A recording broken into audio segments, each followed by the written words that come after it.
Toward left field, and Grady Emerson sees it fly over the wall. Their last two district games.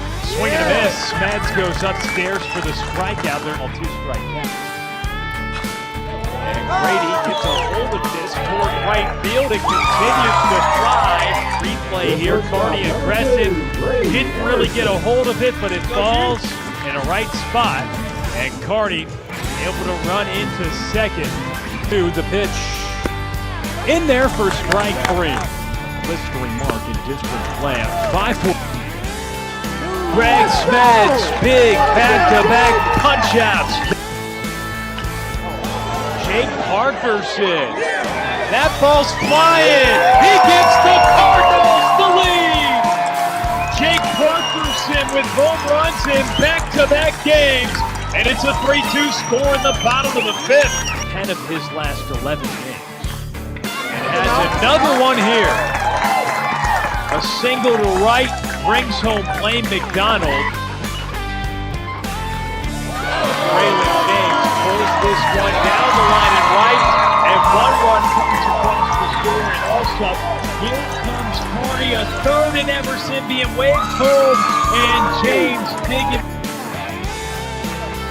Emerson rips it up the middle. Griffin Carney is going to be sent home. And Grady Emerson indeed. That bat had the go-ahead RBI yesterday. And Emerson lifts this one towards left field. Going back on it. It continues to carry and it's gone. 7 strikeouts. ERA above 3. And that's a hit by Carney. His second of the inning. It'll score Jacob Ward. We'll get a head start. But it's a swing and a miss. And Parkerson lifts one to right. That'll score Braylon James. And Smeds with another strikeout. It's a full count. Runners are off. Parkerson has his second hit of the night. Gets a hold of this out to left field. It continues to fly. And Jackson Purdue, he hits a bomb. And that concludes us. Jackson Purdue in the bottom of the 6th inning. A 2-run shot. And he comes through in a big way. He had a double on Tuesday night. And hits his first home run of the year in walk-off fashion for the Cardinals.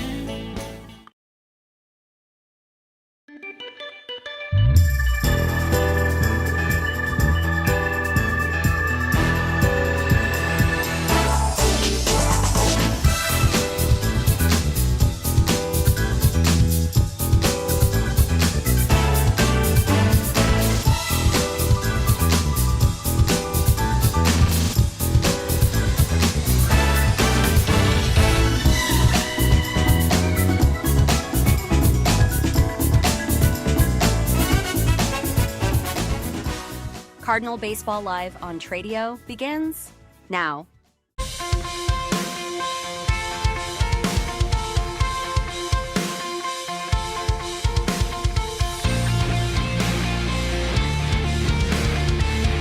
Welcome Welcome into Cardinal Baseball Live on Tradio. It's time for playoff baseball here this afternoon alongside Jeff Knipper. I'm Will Connerly. The Austin Regents Knights and the Fort Worth Christian Cardinals. A doubleheader coming up at 4 o'clock, the first of this best-of-3 series.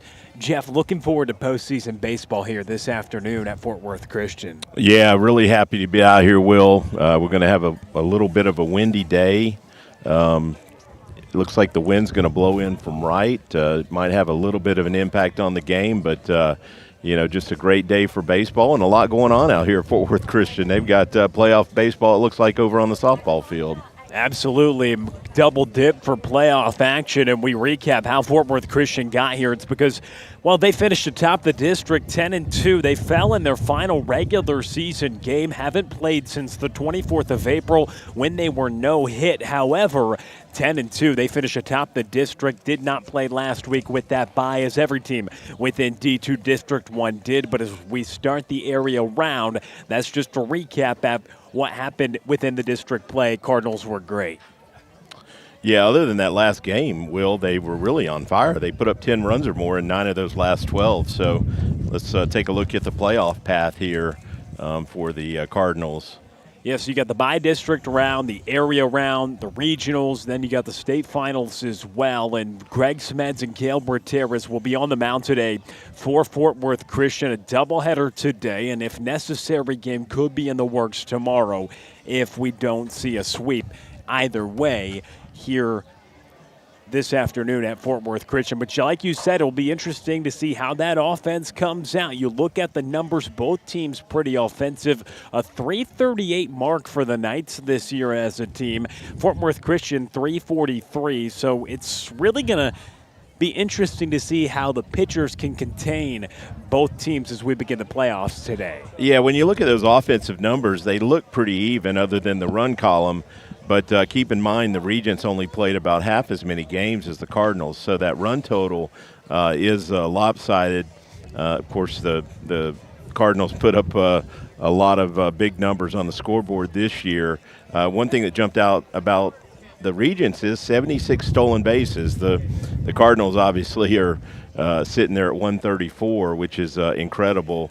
But 76 stolen bases in 19 games. That's almost 4 a game, and that's well above average. But, yeah, the pitching is what's really lopsided. The Cardinals sit at that 2.61 ERA, and we've got the Knights there at a 6.88. So they're really going to need to pick it up on the mound to have a chance in this series against the Cardinals.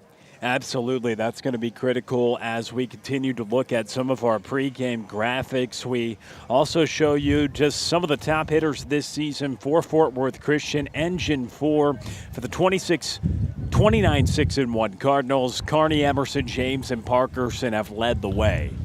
Yeah, everybody seems to know about Grady Emerson for good reason, but there's a lot of talent around him. Look no farther than Carney in the leadoff spot. That 398 average, also an OPS over 1,000, and actually one of the few stat categories that Emerson doesn't lead. Carney leads the team with 32 stolen bases.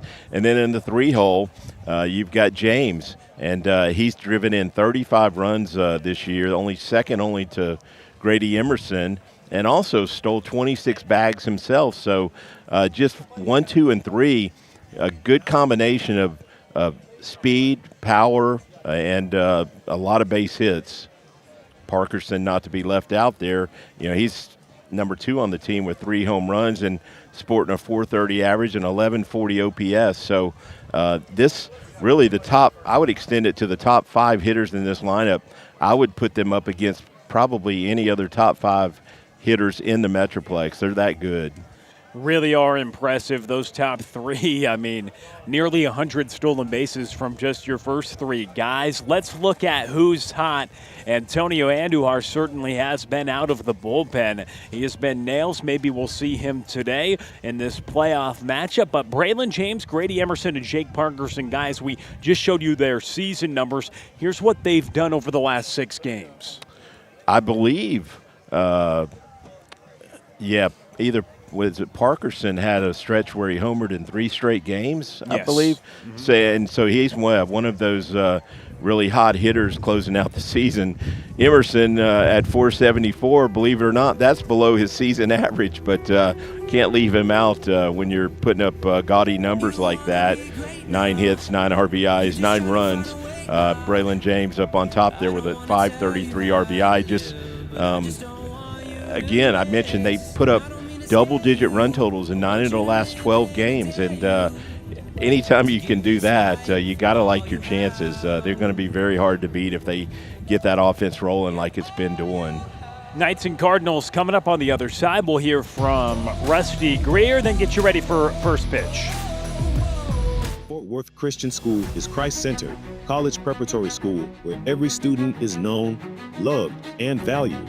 At FWC, students are challenged to pursue excellence in the classroom, in competition, and in their faith, all while being equipped with a strong biblical worldview. From standout academics and championship athletics to award-winning fine arts and a vibrant student community, Fort Worth Christian is preparing tomorrow's leaders today. We invite you to discover the difference for your family. Visit fwc.org to learn more, schedule a personal tour, and experience Fort Worth Christian for yourself.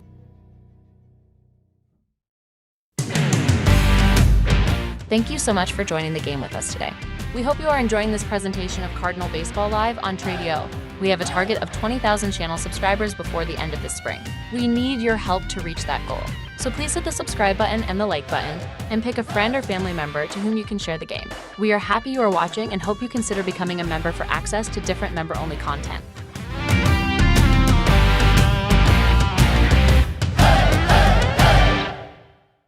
Welcome back to Cardinal Baseball Live on Tradio. Coach, playoff baseball is here. What's the message to your group today as you get ready for this series? I think the overwhelming message is that if you remove the word playoffs, it's another game. And a lot of times as players, we allow the situation to control our emotions and control what we do on the field. And I had a manager who used to say, it's okay to be nervous, but it's not okay to panic.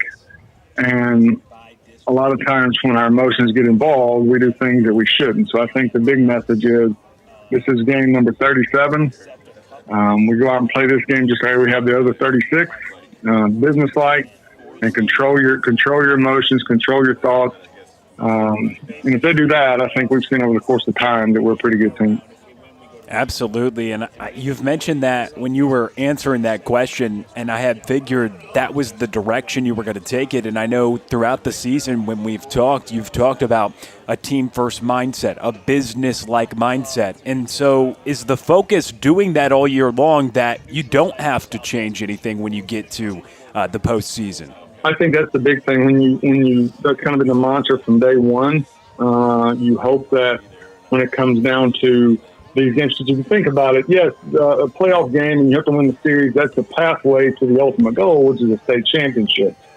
But it's got to start somewhere. And I think the team's identity, and I believe we talked about this before, is a very business-like identity, and that's come from the bottom up, which is through the players.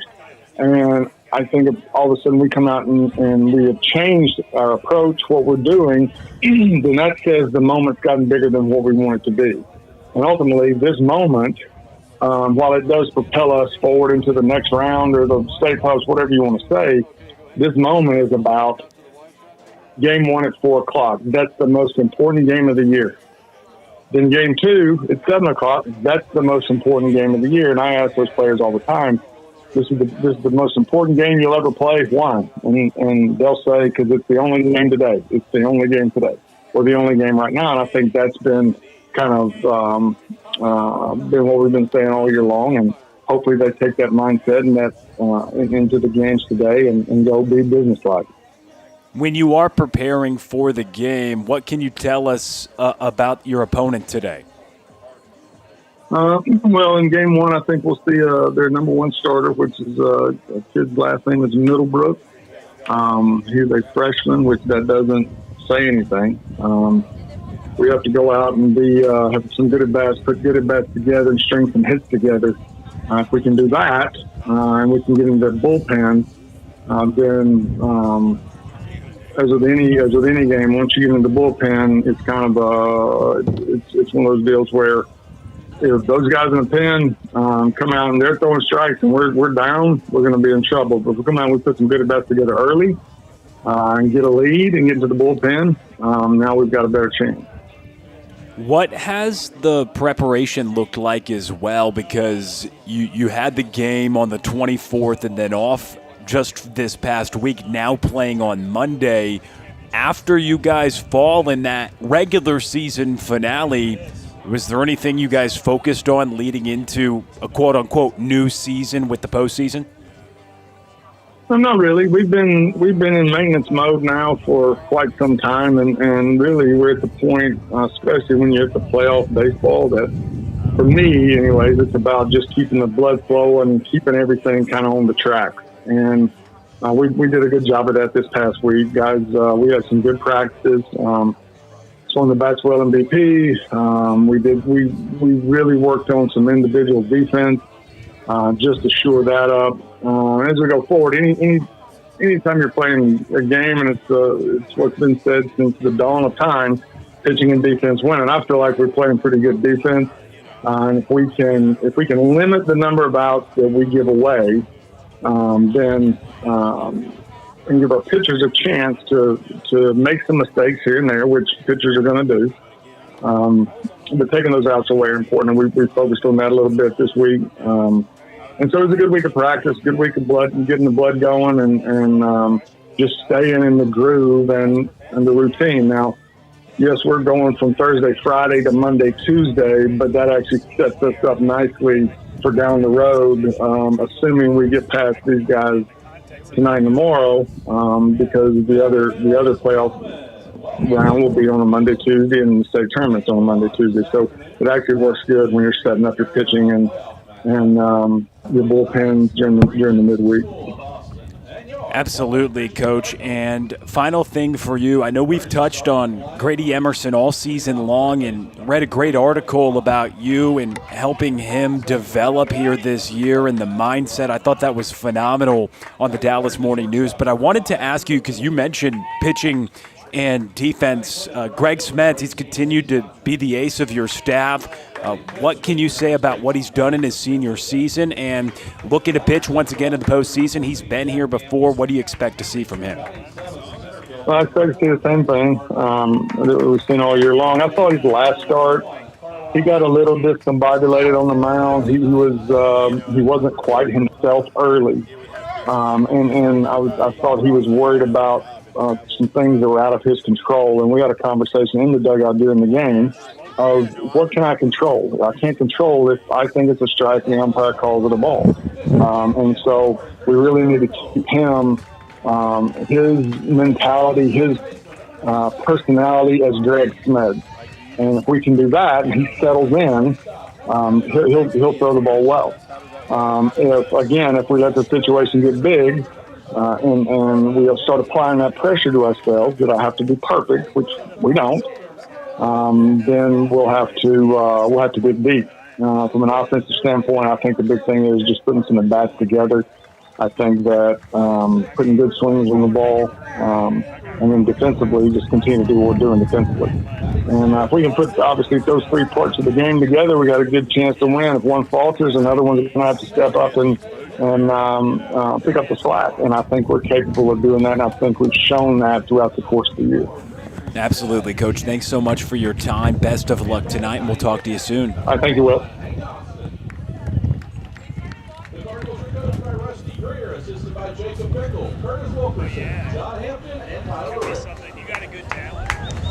I enjoy it, and I mean. At this time, ladies and gentlemen, please rise. Gentlemen, remove your hats for opening prayer. And please remain standing following the conclusion of our prayer as we honor America with the playing of our national anthem. Let's pray. Father, we thank you for this beautiful spring day that you've blessed us with. We thank you for the great game of baseball. Father, thank you for both teams. Thank you for all their hard work to get to this point in the playoffs. Father, we just pray for a great game and a great day here at the ballpark. Keep the players free from injury. By the way, thank you for the coaches and the parents who have poured so much into these players as well. Be with the umpires and be with our fans today. By the way, thank you for both schools. Father, keep everybody safe throughout today and as we travel later. Father, we love you. We ask all these things in the name of Jesus. Amen.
All right, Jeff Knipper, Will Connerly, ready for some playoff baseball this afternoon.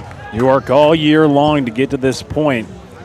And now it's here. Playoff action. Greg Smed's about to go to the mound. The senior left-hander, he has had a great season. You just heard from Rusty Greer a few moments ago about that. We'll give you the starting lineups before we get into the lefty. Jake Parkerson at third, Grady Emerson at short, Carney at second, Ridgel at first. Purdue, James, and Castleberry in the outfield, and the battery in DH today. Greg Smeds, Hank Austin, and the DH, Jacob Ward. So let's get into that left-hander, Greg Smeds. I know you've had a chance to see him pitch a couple times this year. He has been stellar. He looks to continue that here this afternoon. Yeah, I saw his numbers for the season earlier, and that ERA is sitting at a 1.2, which is outstanding. His whip is right around there, too. So he's limiting the base runners. There we go.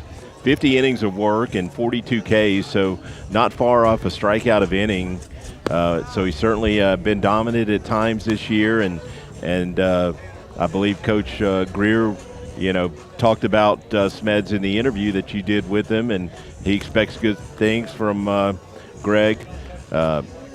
Interestingly, Coach Greer kind of downplayed the fact that this is playoff game number one. He said, we're looking at it as game number 37 in the season. And, let's just do what we've done in the first 36 games that have mostly gone the Cardinals' way. That was something that stood out, too, because I think right off the bat, it's, hey, Coach, playoff time. Just another game. And he has said that even, I think, when they got into district play, mentioned that, hey, Coach, starting up district play, and he has continued to keep that same messaging, win or lose or draw. It's been about the biggest thing that I have taken from having conversations with him throughout the year is he wants them to be business-like. He wants them to be business-like and go about their business. And today, no different, as they have that assignment here against the Regents School of Austin, the Knights and the Cardinals, getting ready to start playoff baseball this afternoon from Keck Horton Field.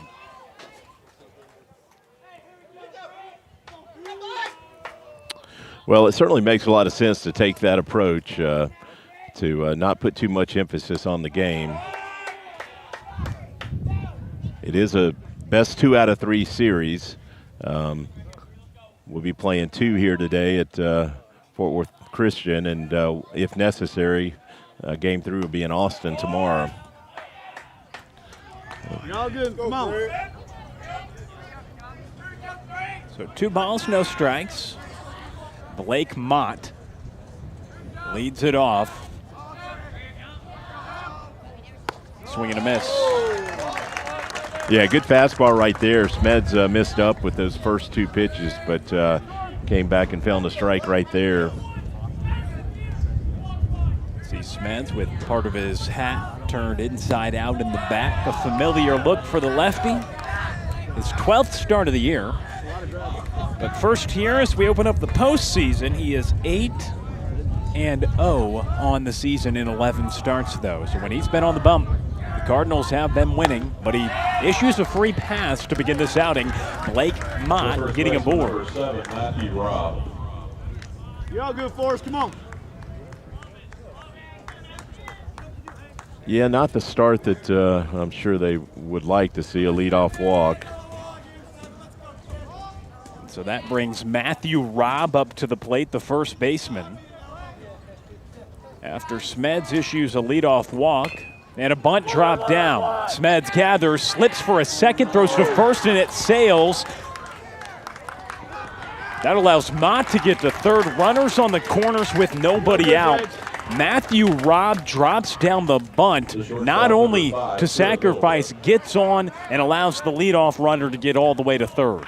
Yeah, tough play right there for Smeds. He had to go pretty much to the third base line and had trouble with his footing there, and that throw just got away from him. And this is the night's best hitter right here, Middlebrook, hitting .563 on the season with a 1495 OPS. So certainly not the guy you want at the plate with first and third, nobody out. So Truett Middlebrook takes the first low and inside. A window of opportunity right as we begin this game to open up the postseason. A walk and then a bunt puts runners on the corners with nobody down. And the first two outside the zone to Middlebrook, who, as you mentioned, the shortstop has been fantastic this season with the bat in his hands. Digging through the numbers, his certainly jumped off the page like you mentioned a moment ago. Yeah, surprisingly, we thought we'd see him on the mound in this game one. Yep. Smeds finds the zone, a 2-1 count. I believe we heard he is a freshman, and certainly doesn't look like a freshman. Fairly decent-sized kid. So a .563 batting average, and he hits with a friendly 2-1 count. Smeds checks back. His OBP, too, was off the charts, and Smeds called for the balk, so that allows one run to come home. And just like that, the Knights take a 1-0 lead in this playoff opener. With runners on the corners and nobody out, Greg Smeds balks, and that allows a run to come home, and Blake Mott. Matthew Robb gets to second. And here's the pitching coach, John Hampton, who will try to settle the left-hander down. Not the start the Cardinals wanted. Yeah, right now you just need to limit the damage. If you can keep them to just one run, nobody's really hurt yet. We know the Cardinals can put up a lot of runs themselves, so just try and limit the damage and avoid an even bigger inning right here.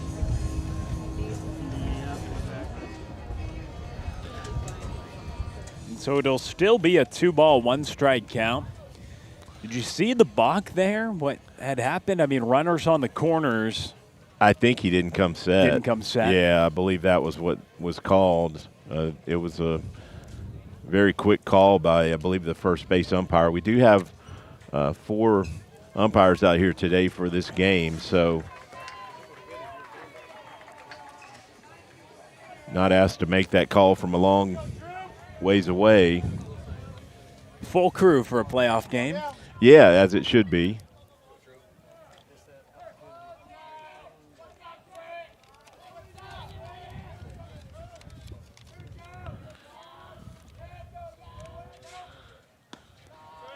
Three balls and a strike now to Truett Middlebrook. 1-0 score.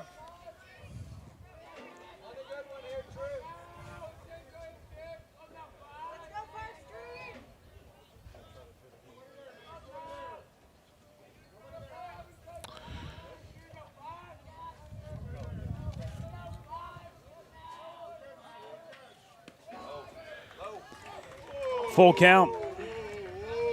Close pitch. Yeah, the visitors didn't like that call, but we got a full count. And Surprisingly, it looked like an off-speed pitch there. Maybe just trying to find something that Smeds feels comfortable with. Same pitch, and that one missed down right there to walk Middlebrook. So the second walk issued here in the first inning for Greg Smeds. There's a look at the balk. So he came set, but it did look like he was going home, and then as he was trying to go home, tried to pick. But once you get to a point, you have to go to the plate when you cross over that back leg. Yeah, that was a good replay there. I was off target with my explanation. Hey, we got the video. So, and we've also got Hayes Continine at the plate with runners on first and second and nobody down. Yeah, he looks like he's already played a ball game. Those pants out there, he's been doing some sliding in the clay. Right, no dirt here, but it certainly appears. Yeah. Like he already got the pants dirty for the first of this doubleheader in playoff action. And a 1-2 pitch upcoming. Smeds unable to find the zone there. 2-2 count now. Yeah, Austin did a good job framing that pitch, but Contini would tell you it was inside. He certainly backed off it like it was inside. Gonna work him away right here. Swing and a miss. Greg Smeds with a big punch out, the first out here in the top of the first inning. Good fastball right there to challenge him, and that's what he's got to do. I mean, just trust his stuff and go at him. I'm sure he came out a little nervy in that first two hitters. So Max Molechek fouls the first one away.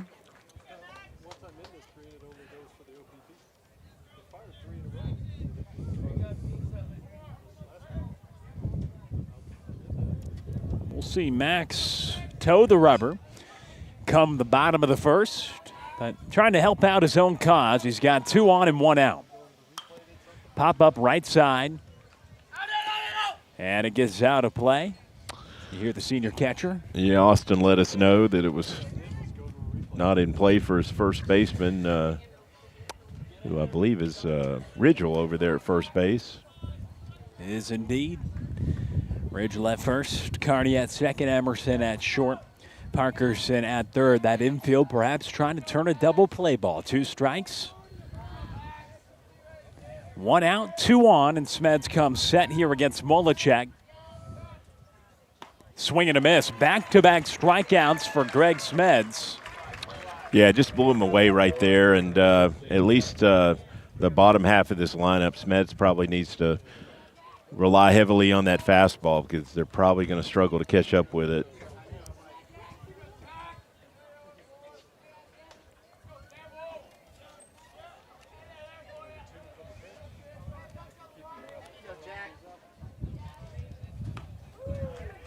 Another good fastball right there to get ahead.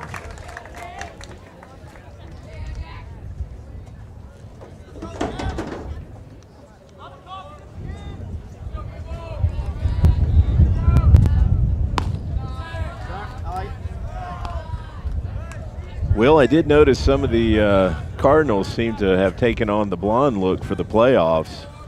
Yes. Smeds, I don't think is normally a blonde, is he? He is not. Got to do something special for a hopeful playoff run that the Cardinals are eyeballing. A 2-ball, 1-strike count. But 1 run across. It was a leadoff walk that came around to score on a balk, followed by an error and another walk. But since back-to-back strikeouts, and that ball is going to be a tough out to play. right field. Castleberry, a diving grab. It was indeed a tough play, but Castleberry makes it. He was playing really shallow or he never gets there. That's an outstanding play to bail out Smeds. Here's another look. Jackson Castleberry sliding by the right field line. However, it's a 1-0 lead for the Knights as we go to the bottom of the first.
Number 27, Griffin Carney.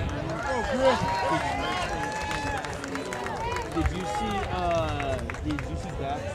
Do that? So 6 come to the plate in the top of the first inning. 1 comes across to score a leadoff walk coming home on a balk.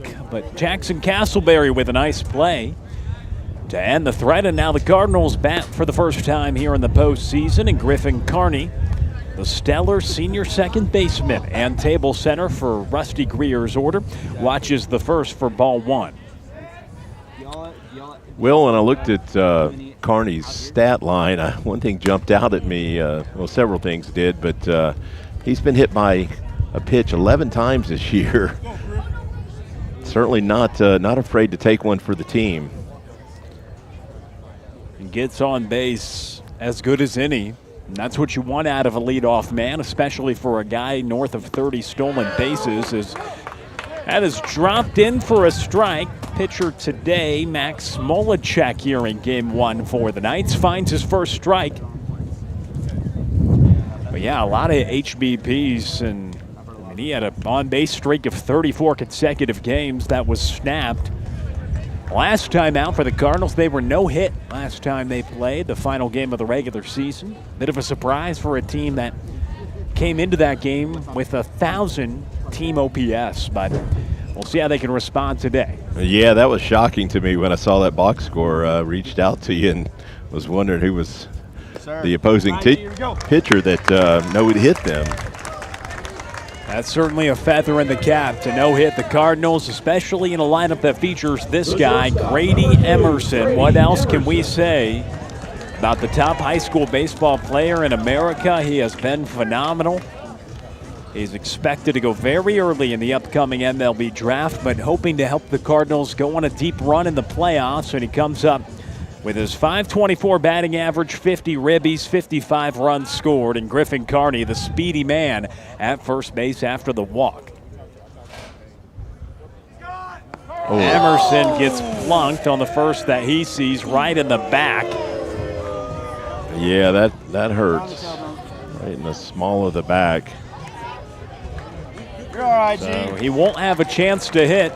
And come playoff time, I mean, that one just gets away, right, from Molechek. But all year long, I mean, Grady was intentionally walked multiple times. It was going to be interesting to see if the Cardinals weren't able to generate base runners ahead of him, how much was he going to get pitched to? I mean, that was a story coming into the playoffs, and right there he didn't have a chance to hit, gets plunked. But 2 on now for a great run producer in Braylon James. Sir. Yeah, I noticed Emerson had 34 walks coming into this game, so almost 1 walk a game. James is another guy that makes him throw strikes. He's walked 24 times on the year. And that scoots away to the backstop. Runners advance to second and third. So a friendly 2-0 count for Braylon James with runners, 2 of them, in scoring position here. You know, I was a little surprised that they weren't running on the first pitch, but my best guess is let Grady catch his breath over there after getting plunked.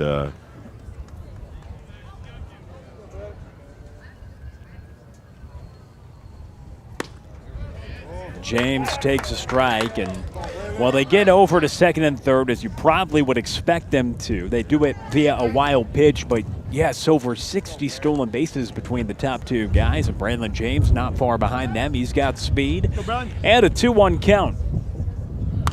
And a foul ball, 2-2 now. Yeah, I do expect the Cardinals to challenge this catcher just from what I've seen him throwing so far.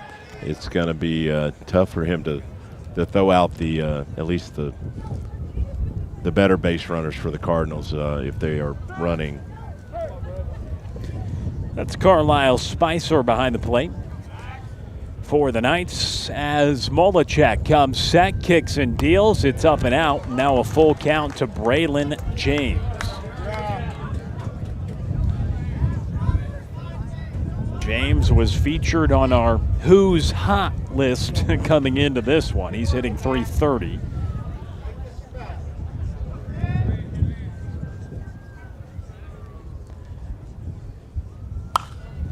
And James skies this high toward the Cardinal dugout, and he'll have a mulligan. It gets out of play. Braylon James, he has hit safely, Jeff, in 5 of his last 6 games. His 5-game hitting streak, of course, snapped last time the Cardinals played, as nobody on the Fort Worth Christian Cardinals got a hit, but he has been swinging it well as of late, and a big 3-2 pitch upcoming.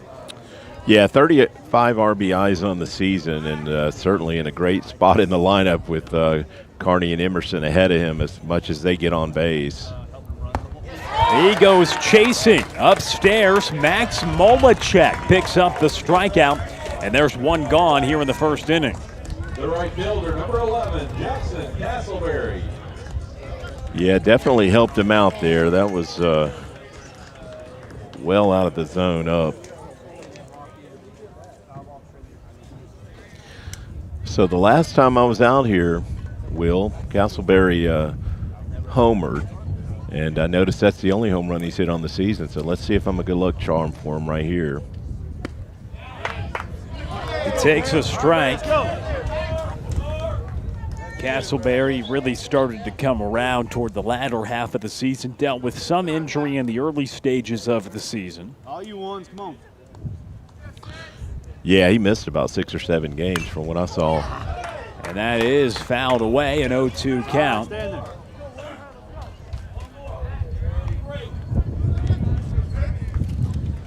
He's had a hit in 6 of his last 7 games.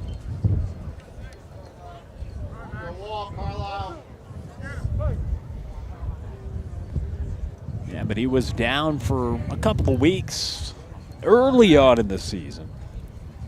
And with 2 strikes, he takes well upstairs.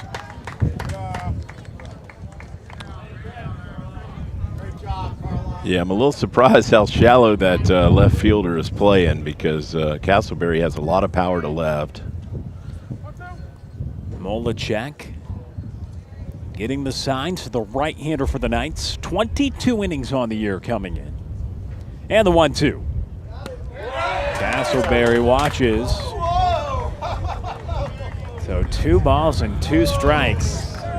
The fans that made the trek up from Austin not enjoying that call. The Cardinal faithful, though, other story. Good crowd on hand for this playoff opener. That curveball from Mullichek really just creeps in there. You have to stay back and don't give up on it. That's a little dribbler to third. That'll bring home the Cardinals' first run. Castleberry, a 5-3 ground ball, but it scores Griffin Carney, and we're now tied at 1. The third baseman, number 7, Jake Parkerson.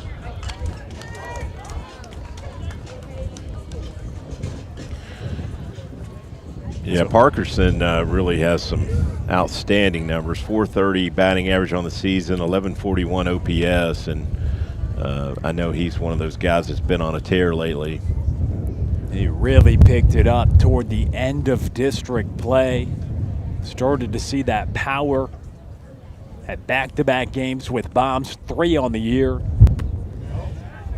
And there is that very slow off-speed pitch from Max Mullichek. Jeff, 22 innings. He has 22 walks and 22 strikeouts coming in to today's affair. He went 4 1/3 last time out and allowed 7.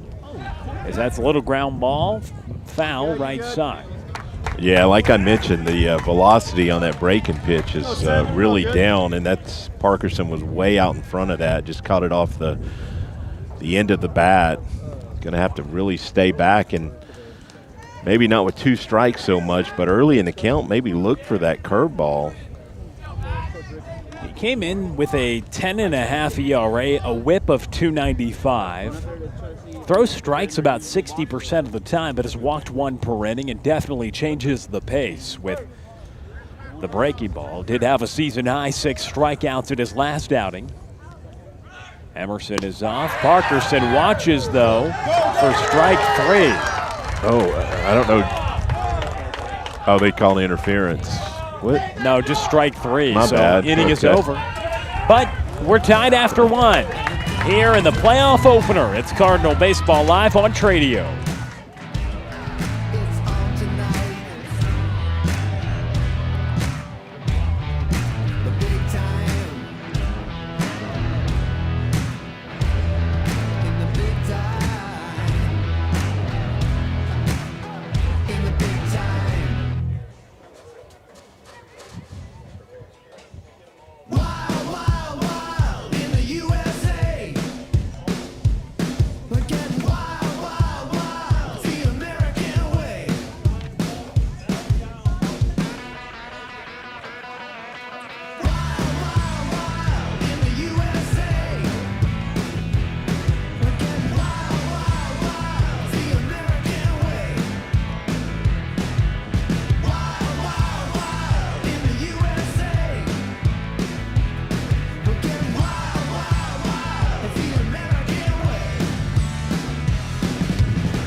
Jackson Cardwell leading things off here in the top of the second. High bounce to Smeds, and he gets it on to first in time.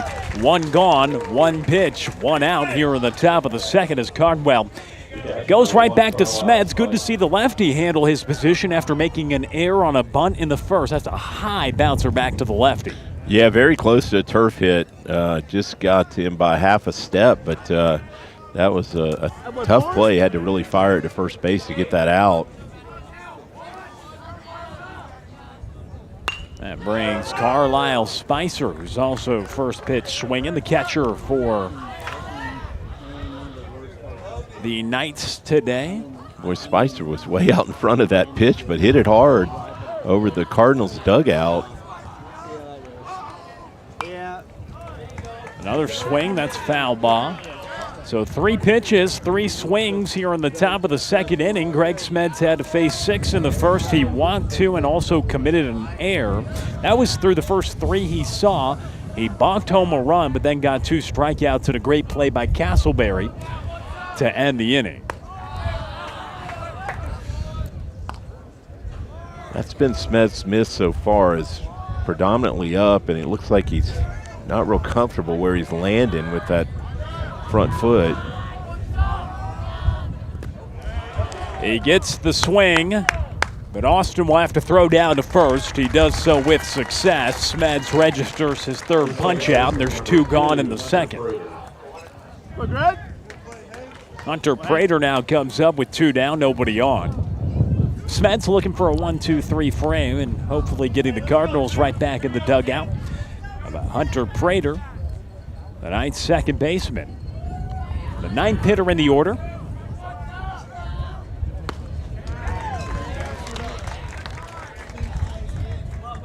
I think the Knights might be washing their own unis, because this is another guy that looks like he's the pants have got clay still on them. Washing their own unis. So you mean not washing them? Yeah, yeah. Fair enough. Smeds on the 0-2. Misses down. Well, sometimes that'll happen, right? You're playing well. You don't want to wash the uniform, mess up any of the mojo. Maybe that's it, yeah. Keep a streak alive.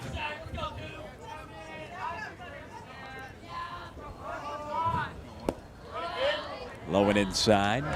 You know, as a former pitcher, a lot of times they would get to pick the uniform, and if it was a bad day on a Saturday, they said, what do you guys want on Sunday? You go, well, let's wash all the bad stuff out of them. Let's go with the same thing. And well, Greg Smeds goes upstairs and gets a 1-2-3 frame in the second. 1-1 score. Cardinals come to bat in the home half when we come back.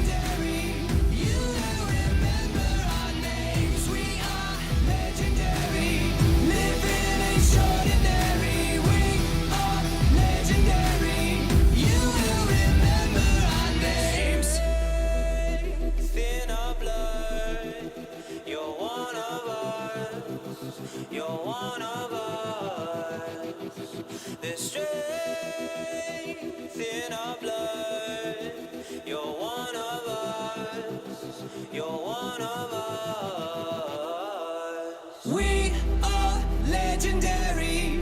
We are not ordinary. We are legendary. You will remember our names. We are legendary. Living extraordinary. We are legendary. You will remember our names.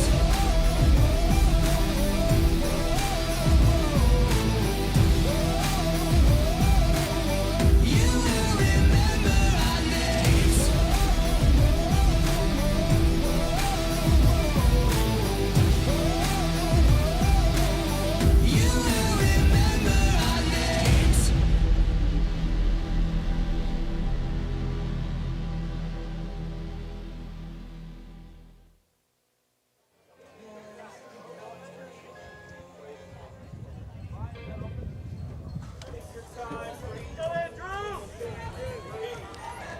Leading off for Fort Worth Christian, the first baseman, number 9, Andrew Ridgel. Andrew Ridgel leads us off as we begin the bottom of the second inning, tied at 1. And first pitch misses outside. Speaking of good hitters for the Cardinals, well, Andrew Ridgel certainly has been one of them. He got moved up to that 6th spot in the order midway through the year, and that was a big inflection point in this season for the Cardinals offense to progress. You see that slow breaking ball go in for a strike, a 1-1 count to the Cardinals first baseman. Yeah, Ridgel's at 425 on the season with a 1090 OPS, so he's been very productive. Not surprised that they moved him up in the order to maybe get him an extra at bat or two as you roll the order over. Just thinking about the pitching decision, you know, we expected Middlebrook to be on the mound for the Knights, But maybe Coach Schneider was thinking, hey, we'll bring our guy with less velocity here in game 1, and if Middlebrook comes back in game 2, he looks like a guy that that's going to have more velocity. So maybe he's hoping that that change of speed will work in their favor. And at least so far, none of the Cardinals have had really good swings off Molechek. And there is Truett Middlebrook, who makes the grab. 3-1 count. Ridgel got way under it for the first out, and that is interesting because when you look at the stats, Truett Middlebrook, the shortstop who just made the grab, definitely their best pitcher. 33 innings, a 3.15 ERA. That's about half of what the team ERA is, which is north of 6 for the Knights on the season. And then you had their third baseman as well, Blake Mott. He was second on the team in innings with 29 and an ERA just over 7. Molechek, the starter today, he third on the team in innings. So it was kind of interesting to see the way that the Knights wanted to play it in terms of how they're going to navigate it. But it is always an interesting conversation because you know you have to win 2 of 3 to advance any way you slice it. So would have been a different story, you'd imagine, if it was a one-game shot. Yeah, I'm trying to make sense of it, and that's the best I can come up with. And that slow curveball has really baffled the Cardinals so far. So Jackson Purdue at the plate. Jacob Ward waiting on deck with 1 out and a 2-1 count here to Purdue.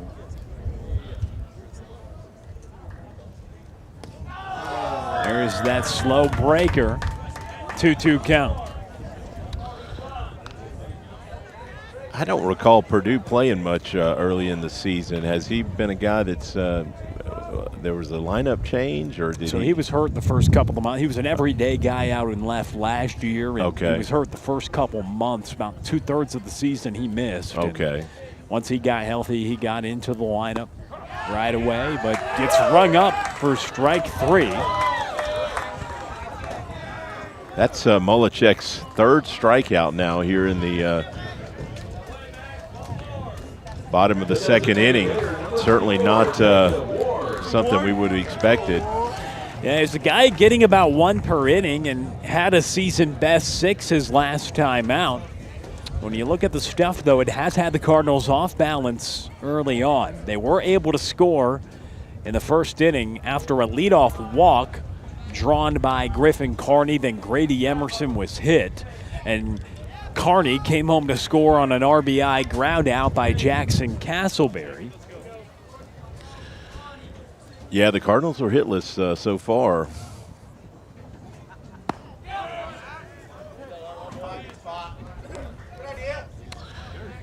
Yeah, maybe Molechek showed Coach Schneider something his last start that warranted this game 1 start today.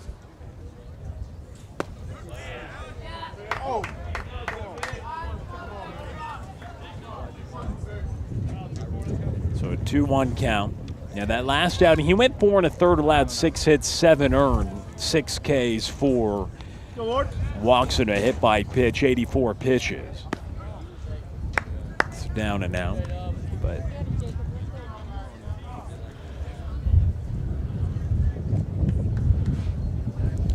3-1 count here to Ward. Yeah, that stat line certainly wouldn't wouldn't back up that theory, and Ward draws the walk. Let's go, Hank. Let's go, Hank. So I'll bring up Hank Austin. The catcher, number 1, Hank Austin.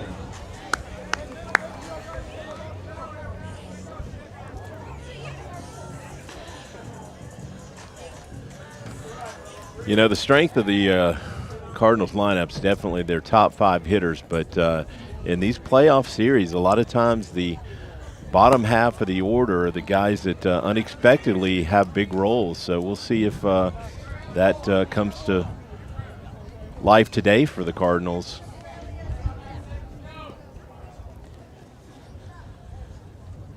Hank Austin, the 9th hitter in the order, 1-0 pitch. He fouls it away.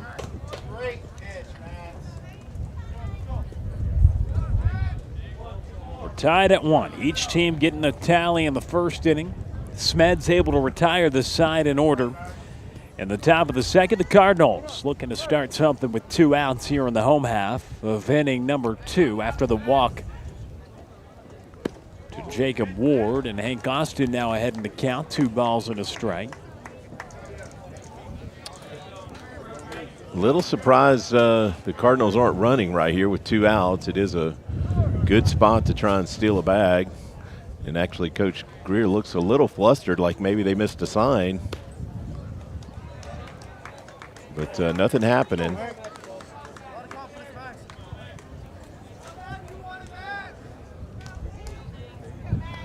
May just be flustered by the Cardinal swing so far.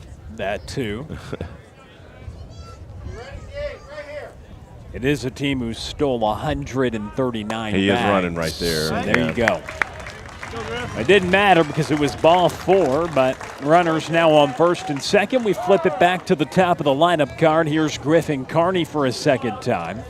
But 139 stolen bases in just 36 games. That means they're running anytime, any count, any situation. They've shown that all year, really 1 through 9. With a bulk of that speed toward the top of the order, and here it is in Griffin Carney. Yeah, you mentioned earlier between Carney, Emerson, and Castleberry, those 3 guys alone have almost 100 stolen bases. I know Carney's sitting at 32, Emerson at 31, and I believe Castleberry is at 27. So, or Braylon, right? Braylon James too. I may have that twisted. No, Castleberry 27, yeah. James 26. Okay. So you got the first 4 accounting for well over 100, right? Correct, yeah. Yeah, don't forget about Castleberry, 27. Right, and that's spot. We were talking about the top 3, top 4. That's in only 31 games, I believe. Yeah, missing a handful. So he definitely has speed. He showed it on that diving catch to end the first inning if you're just joining us. And well, there's going to be a mound visit now. So after the first 2 were retired in the inning, back-to-back walks followed up with a 2-0 count to Griffin Carney warrants a visit to the mound here in the bottom of the second. Opportunity here for the Cardinals with 2 outs. See Rusty Greer in the shot for a moment, and now a visit out to the hill, and Griffin Carney trying to come through. 43 hits on the year, just shy of 400 for his batting average. In the second to last game of the regular season, he went 4 for 5, was our player of the game. Speaking with him after the game, good day at the office for you, Griffin? And he told us, well, you know, I didn't really, there were a bunch of 2 infield singles, a couple of bloop hits, but you'll sign up for a 4 for 5 day any way you can get it. And that's what he had. Yeah, I saw that interview you did, and what I noticed also is I believe Emerson had 3 hits that night, so they had 7 hits in the 1-2 spots. Carney's always been really strong at just having a feel for the strike zone, and we'll see how that progresses now the second time through the order here with Max Molechek. Misfires after the mound visit, now a 3-0 pitch, and it hits Griffin Carney, second batter that Molechek plunks today. And here we go, bases juiced for Grady Emerson and nowhere to put him. He was hit last time up. Yeah, now 12 hit by pitches for Carney. That's about 1 every 3 games. Let's go, G! If you were to translate to a major league season, that'd be over 50 hit by pitches. So here's Grady Emerson, who was hit last time up. 524 batting average. He is hitting well north of 600 this season with runners in scoring position. He's got the bases loaded right now. Yeah, certainly not the guy you want up there with the bases loaded if you're a Knights fan. The first one down and out. He's a .608 batting average with RISP, runners in scoring position. Nowhere to put Grady. Bases full of Cardinals and a 1-0 count. And the first two outside the zone.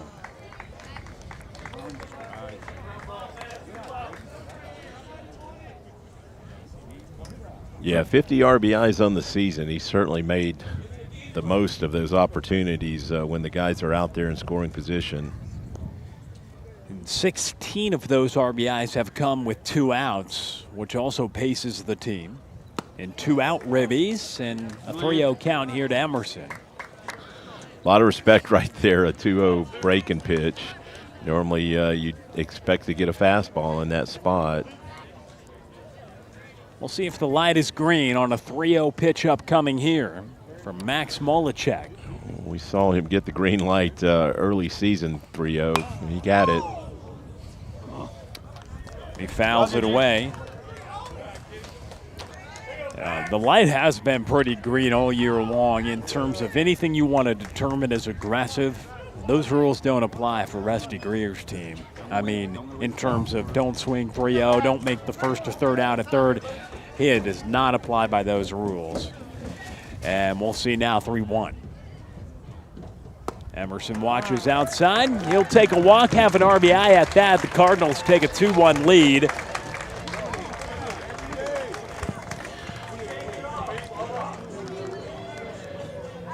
So 4 straight free passes, 3 walks and a hit by pitch, all with 2 outs, manufactures the second run of the evening for the Cardinals. Yeah, I remember early season, one of your interviews with Coach Greer, he talked about how he always wants to put pressure on the other team, whether that be running the bases, swinging the bats, and he certainly has maintained that philosophy.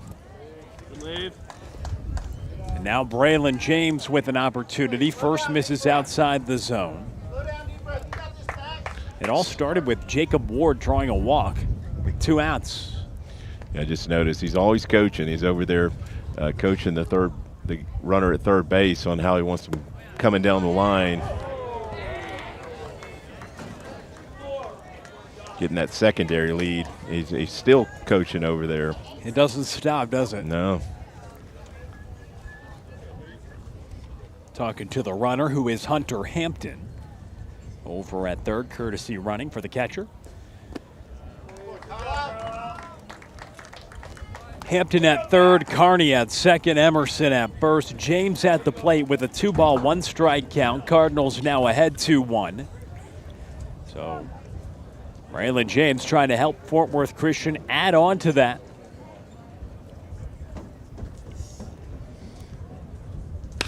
And that's James well hit. pulls on this one to right, and it went a ways, but Hayes Continent makes the grab, and the side is retired. Not before the Cardinals score 1. They're up 2-1 as we go to the third inning.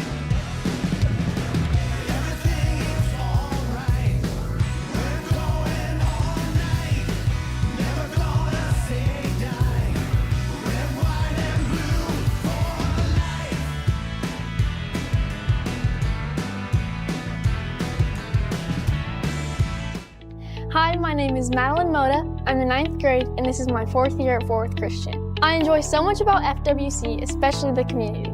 You can tell the teachers truly care, and I love how Christ is incorporated into every classroom. I love that at FWC, you can be included in so many aspects of the school and so many new opportunities. Visit fwc.org to learn more, schedule a personal tour, and experience Fort Worth Christian for yourself. Hi, my name is Kendall Bryant. I'm in 8th grade, and this is my 3rd year at Fort Worth Christian. My favorite thing about Fort Worth Christian is how everyone feels like a family, and it's a very close-knit community. Visit fwc.org to learn more, schedule a personal tour, and experience Fort Worth Christian for yourself.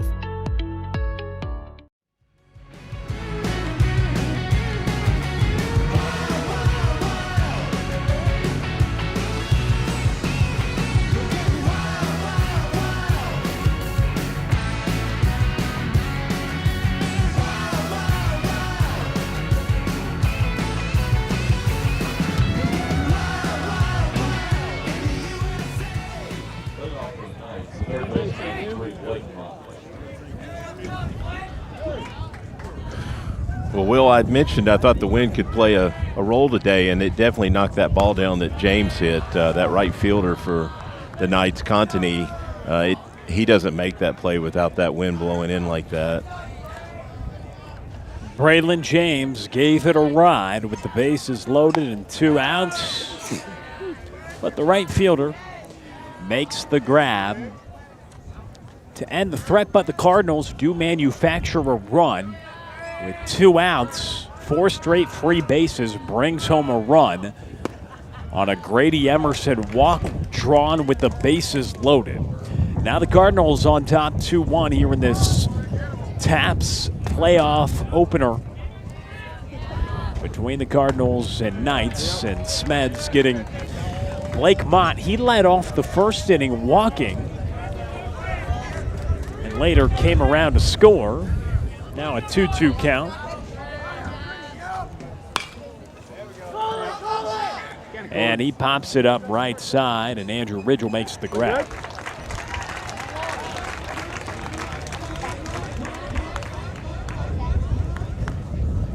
The first baseman, number 7, Matthew Robb. Neither team has got a base hit yet, Will, and we're in a 2-1 ball game. Free passes have been the name of the game. Yep. On both sides. Ground ball to Emerson. 2 down here in the third inning. Grady makes the play. The shortstop, number 5, Pruitt. A couple of the passes haven't been free, though. There's been bruises administered with 2 of them. Yes. 2 hit by pitches, along with 4 walks drawn for the Cardinals at the plate. And then 2 walks drawn by the Knights as well, along with an error that helped their cause, and that ball sails to the backstop, ball 1. The first 2 hitters in the order, which happen to be the first 2 hitters overall in the lineup for the Knights, as they had 1, 2, 3 scheduled to hit in the third. Mott pops out to first. Robb grounds out to short. Now Truitt Middlebrook hits with a 2-0 count. They were careful with the 3-hole last time up. He drew a walk and now hits with a 2-0 count. Yeah, we mentioned earlier, he definitely looks like their best hitter statistically, and hitting in the 3 spot certainly backs that up.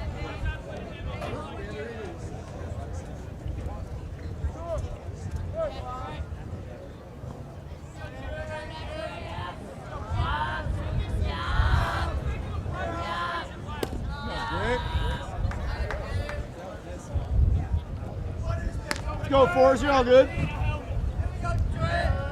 And now he hits with a 3-0 count. So last inning with the Cardinals at the plate, their first 2 were retired. But then 4 straight free passes with walks and hit by pitches allowed a run. Smeds retires the first 2, but then now he draws or issues a walk. The third walk that he has issued today, second time to Truitt Middlebrook, and he gets aboard with 2 outs. You know, I thought Smeds had found his rhythm in that second inning. He really had a good second inning, but has come out here and struggling a little bit with his control again. These pitches are missing by a wide margin. It's not like he's, right on the missing the edges. He's missing by a foot or more. I mean, that first one sailed way to the backstop. So Hank Austin goes out there, the senior catcher, to try to calm down the senior pitcher. He really locked back in after an early mound visit in the first, retired 3 in a row, then retired 3 more in a row to begin his second inning of work, and set down the first 2 here in the third. But after a walk, Hank Austin goes to chat with the lefty, and his first pitch misses up and out to Hayes Contini, who made that catch in right to end last half inning on a well-struck ball by Braylon James.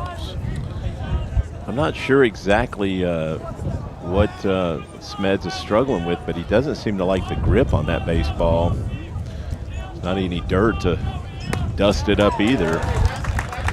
Got a turf infield here. Yeah.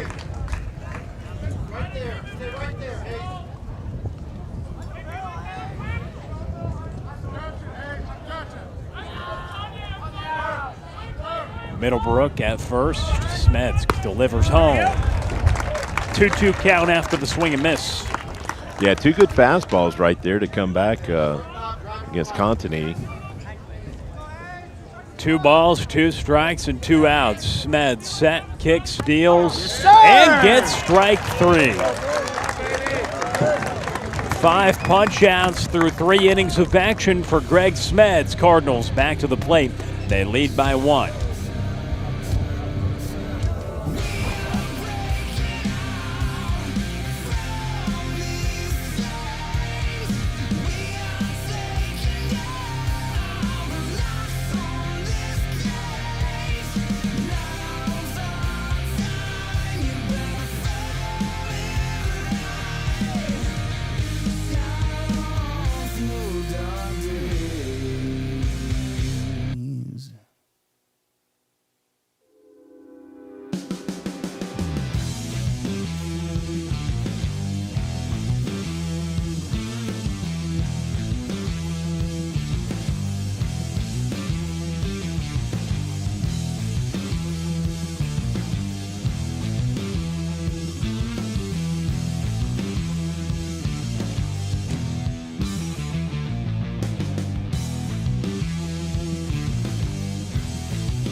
So Jackson Castleberry leads us off as we begin the bottom of the 3rd inning.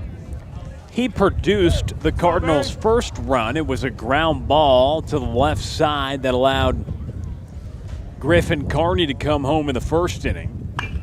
And first pitch swinging. Cardinals get in the hit column. First hit we've seen today from either side. Jackson Castleberry sends it to left field. Yeah, he got that slow curveball and didn't miss it. Honestly, Mullichek's lucky that ball stayed in the yard because it was not in a good spot, about waist high, and Castleberry just had some top spin on it, but it was all over that pitch. And now 2nd time through the order for Max Mullichek. Ground ball too short. Middlebrook bobbles for a moment. It's on to first and in time. Good recovery there from the shortstop to get Parkerson. Castleberry does advance to 2nd.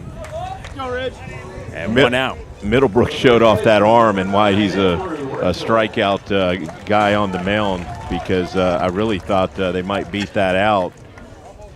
Had trouble getting a handle on it, but just threw a laser to first base to get him by half a step.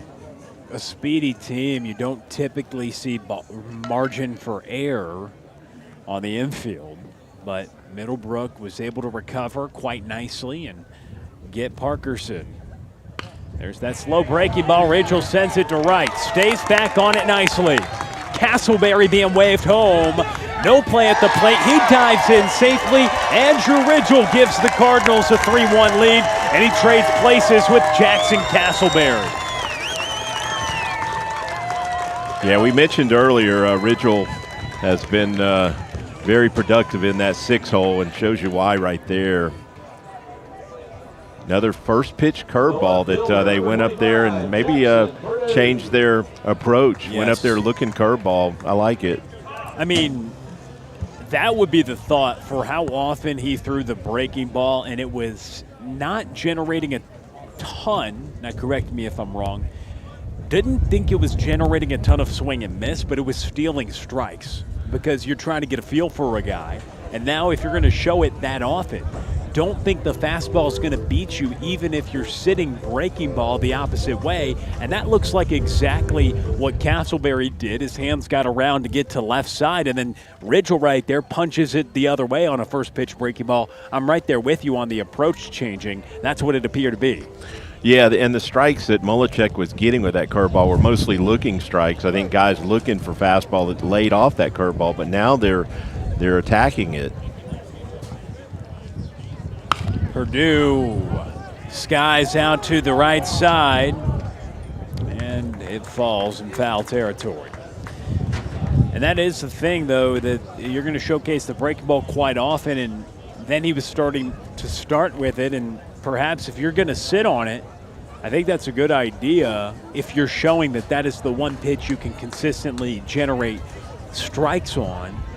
And so that is the interesting thing, because early on in the outing he had a walk and a hit by pitch to start the outing. 2 on for Braylon James, nobody out, only 1 run comes home. Give him credit. But now the Cardinals ahead by 2 after the Andrew Ridgel, who's standing on second, RBI hit to score Jackson Castleberry, who began the inning with a hit. The only 2 hits we've seen in this ball game. Yeah, Mullichek did go at him with a fastball right there, but it certainly looks like when he gets in a tight spot, he wants to go with that breaking pitch. The 1-2 goes to the breaking ball. Jackson Purdue pulls it out to left field, and back on it to make the grab is Jack Gamble. And Ridgel has to retreat to second for the second out. Yeah, Purdue didn't get that in the sweet part of the bat and got under it, but that ball's definitely carried a little better to left than it is to right. So here's the freshman, Jacob Ward. He began the rally in the second inning because with 2 outs, he comes up, draws a walk. That was followed by another walk, a hit by pitch, and then another walk to generate a run. So his good at-bat, or plate appearance rather, with 2 outs in the second, helped the Cardinals generate a run. And now they're trying to continue to add on here with 2 outs, and Ward up at the dish again here in the third.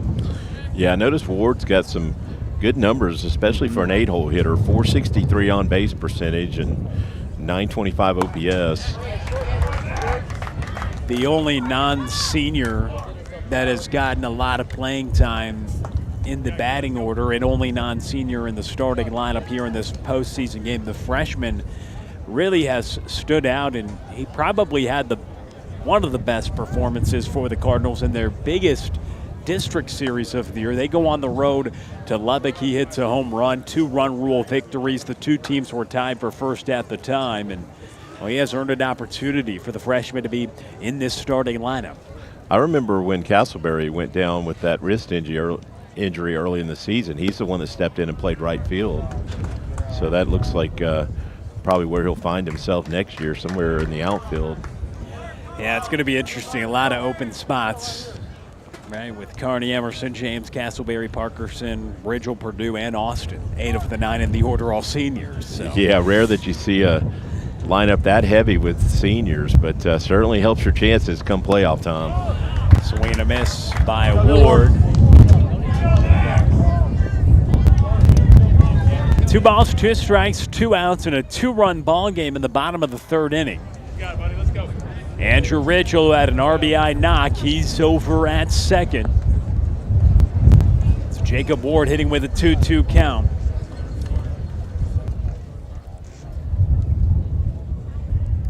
The 66th offering upcoming from the right-hander. Runner is off. Ward watches. That ball gets behind, and Ridgel will take third. Now a full count. Yeah, they've made Mullichek work for sure, and obviously he's walked, I think, four of the Cardinals, so he's certainly added to that pitch count. But that is a heavy toll here in the bottom of the third inning.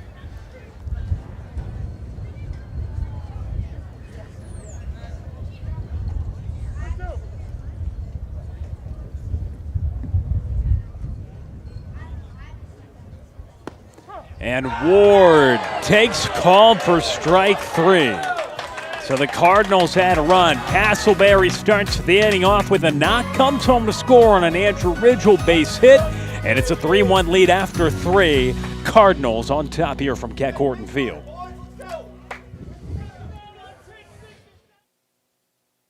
They call it the big time.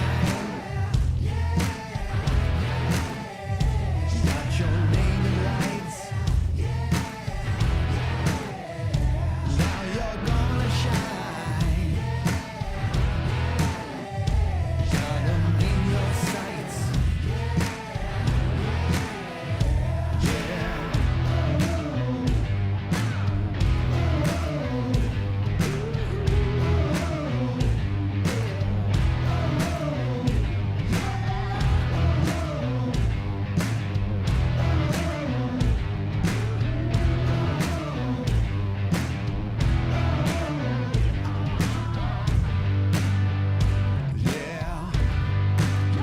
In the bright lights, come on, it's yours tonight. Come on, you'll see. This time it's you and me. Come on, let it go. It's just a little rock and roll. Let me hear you one more time. I can see that look in your eye. Everything you want and more. It's about time. 1, 2, 3, 4.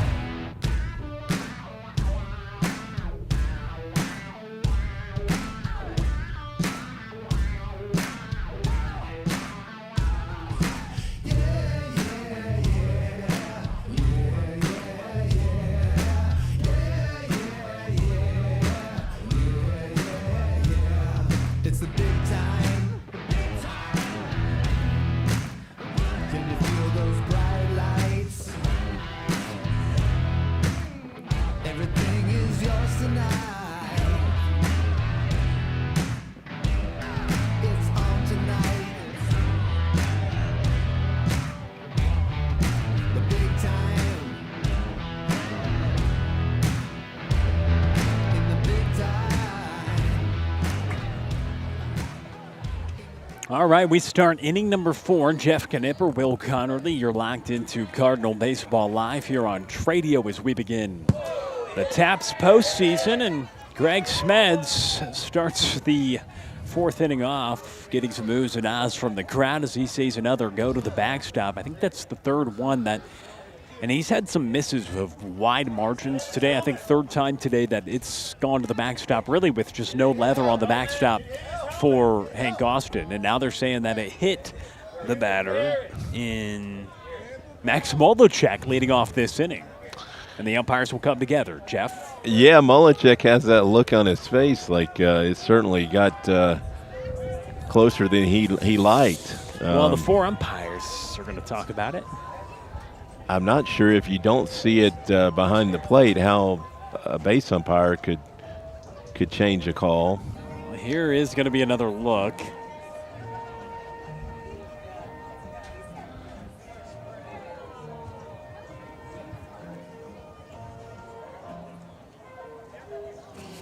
It's hard to tell. It definitely got close.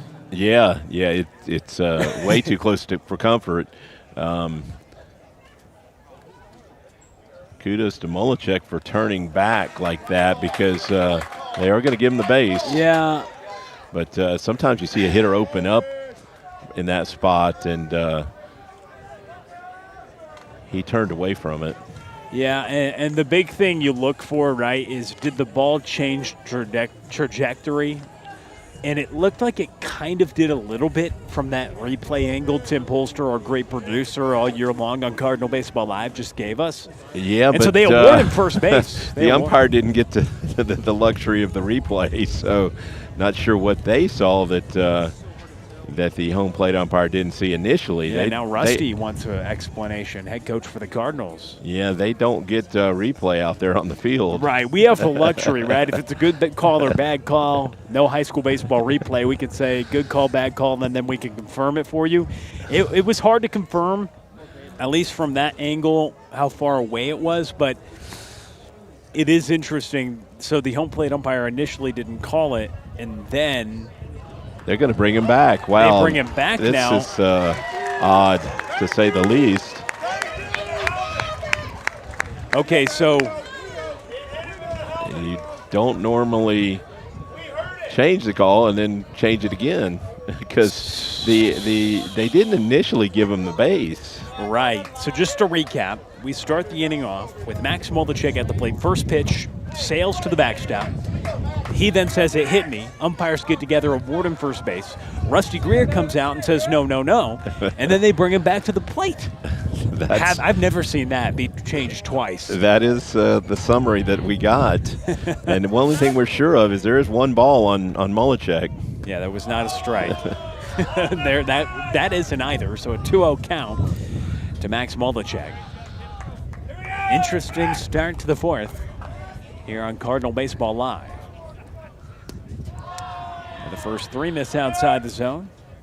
Yeah, Smeds is just not comfortable out there for the most part today.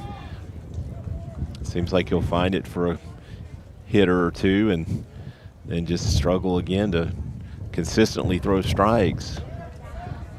A 3-0 count here to Max Molechek and a 4-pitch walk. And so he gets to first base after all. Pretty sure they'll have Gamble probably taking until Smeds throws a strike. That was 4 straight balls right there, and again, none of them were really close to the zone. Going to have a courtesy runner.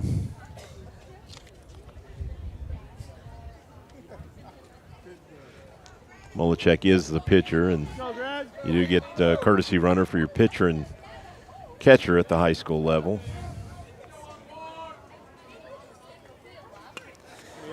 And not taking, but bunting. Interesting. Yeah, didn't expect. Thought they'd make Smeds earn a strike.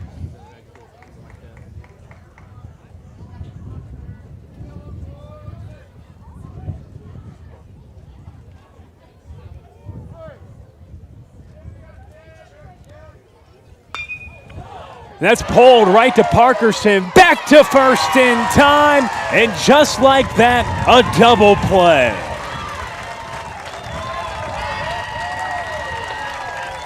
Boy, that was one of the better hit balls of the game, and we get the replay right here. Parkerson goes up and gets it, and that runner at first base, I don't know if he was moving on the pitch, but certainly had no chance to get back. Jackson Cardwell, pop up right side. Jackson Castleberry has it. And despite a leadoff walk, a double play and fly out makes it a quick inning of work for Greg Smeds. We go to the bottom of the fourth, Cardinals ahead by 2.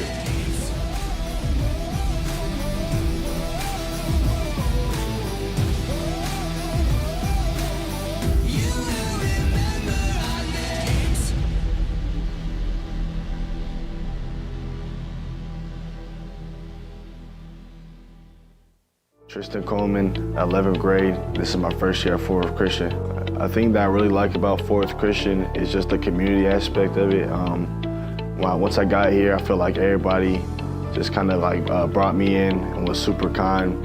And I've never really been in like an environment to where like everybody's just nice like that. Like it doesn't really feel like school for me. It feels like a community. Like I'm actually going there having fun and learning. Visit fwc.org to learn more, schedule a personal tour, and experience Fort Worth Christian for yourself. My name is Brooks Hill, and I've been at Fort Worth Christian for 3 years now. My favorite thing is probably getting the opportunity to represent Christ in everything that we do here, whether that's band or athletics or just in the classroom. Visit fwc.org to learn more, schedule a personal tour, and experience Fort Worth Christian for yourself.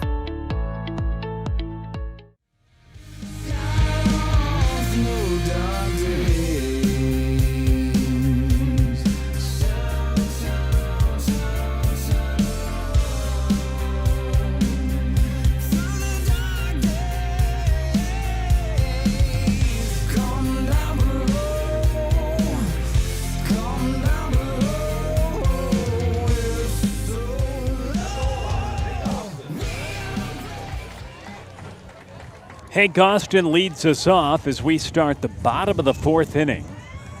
He walked his last time up.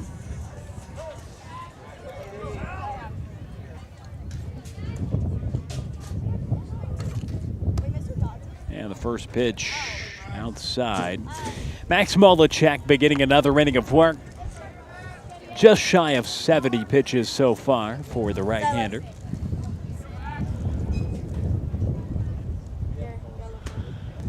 And a 2-0 count to the senior catcher. Again, his only trip to the plate came in the second. It was a walk, a string of 4 straight free passes that produced a run for the Cardinals. They add on in the third on an RBI single from Andrew Ridgel. I know one of the things Coach Greer talked about in the interview you did with him, Will, is getting into their bullpen. So I'm sure they're looking at that pitch count out there for Molechek now at 70 pitches and saying, hey, if we can make him work hard another inning and make him throw 20 or more pitches, this very well could be his last inning of work. Austin taking a strike.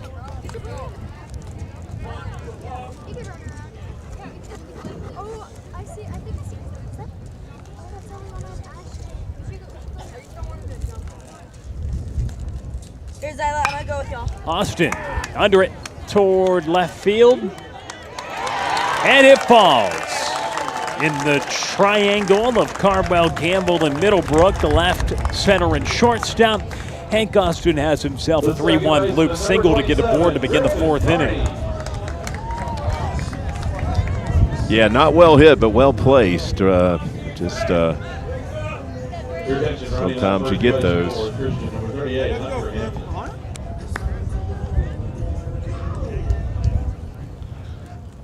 It matters more sometimes, right? The placement. Well, we saw the Knights hit one right at the third baseman Parkerson, and that turned into a double play. Yes. So, yeah, sometimes it doesn't pay off to hit it hard. They were not rewarded for probably their best struck ball of the game.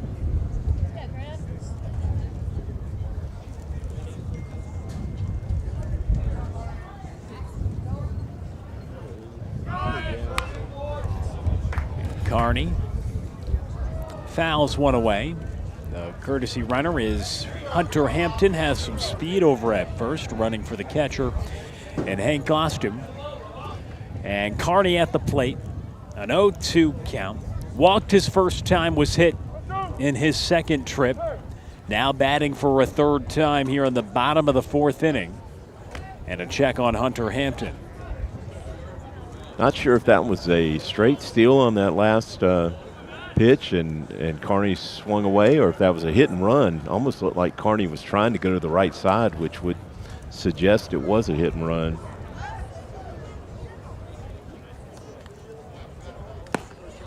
It's up and out to Carney.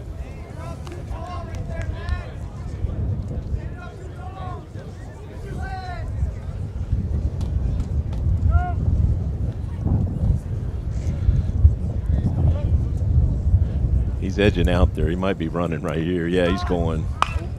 And Carney lifts this out towards center. It's hauled in by Cardwell. Hampton getting back to first in time. So Carney flies out to center. And here brings Grady Emerson to the plate with one out and one on. Grady Emerson.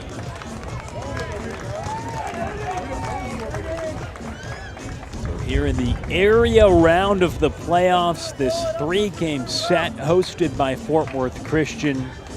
Here for the games today, and if necessary, game in Austin tomorrow.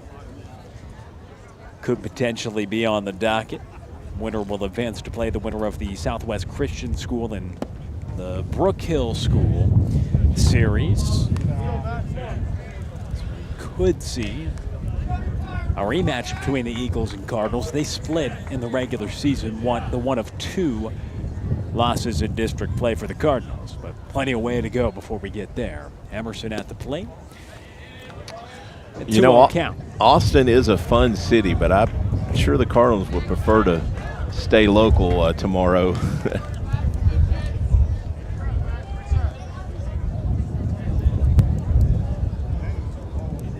They're looking to add on to what is a 2-run lead in the 4th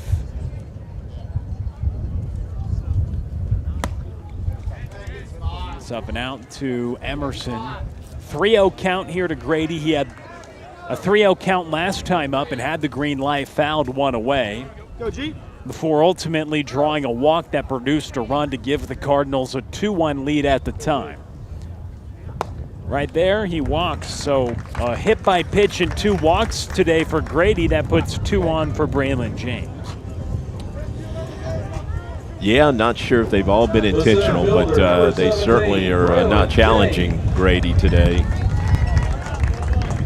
And for Greg Smeds, he's throwing a no-hitter right now, but you wouldn't think it because he's allowed a run, albeit unearned because he committed the error that caused the run. But he's walked 4 in this game. Greg Smeds, 56 pitches, 4 no-hit innings so far, but doesn't feel like it's been a no-no, at least.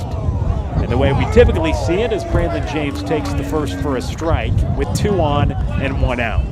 Yeah, the Knights have had plenty of base runners and had some chances to push more than 1 run across, but give Smeds credit. He has made some pitches when he needed to avoid allowing the Knights to put together a bigger inning.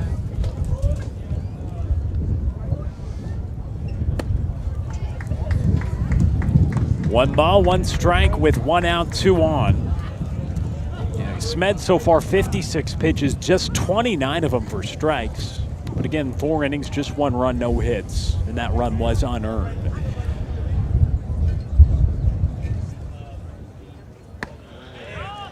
In for a strike. Yeah, Smeds' pitch count is actually fairly low for a guy that's issued that many walks, but he's gotten some quick outs. 1 and 2 pitch outs to help out, and then he got that double play to end the top of the 4th inning. James toward left field. That ball is caught and left by Jack Gamble for the 2nd out. So Braylon James, he flew out to deep right, and there he goes to deep left in his last 2 ABs, and it brings Jackson Castleberry up. Yeah, James just reached for that pitch, and you see it almost carried to the fence out there and left. I mean, it is only 305 down the line, but definitely carrying decent to left, and Castleberry's a guy that can certainly take advantage of that.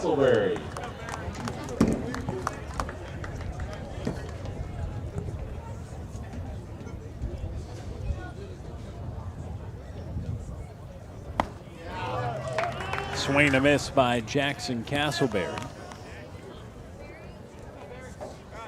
So an 0-1 count, 2 down, 2 on, 3-1 lead for the Cardinals. Jackson Castleberry, RBI his first time up, singled and scored in his 2nd at-bat.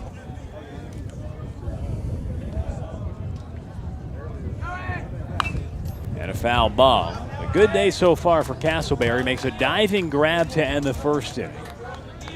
Then he has an RBI for the Cardinals' first run, and he's also scored a run, so either driving in or scoring 2 of the 3 runs today for Fort Worth Christian.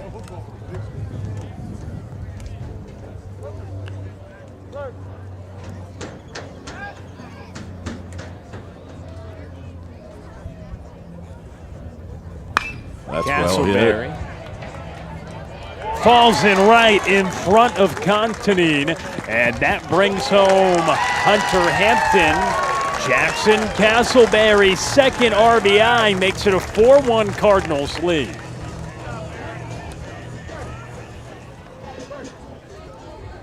Yeah, Castleberry is certainly having a good day, and I know you mentioned earlier this year he's headed to UTA, and I'm sure they're excited about the potential he's got. This looks like a big leaguer. Jake Parkerson, 2 on, 2 outs. Skies at the center. Cardwell has it, side retired. Not before Jackson Castleberry drives in his 2nd of the day to make it a 3-run Cardinal lead as we head to the 5th.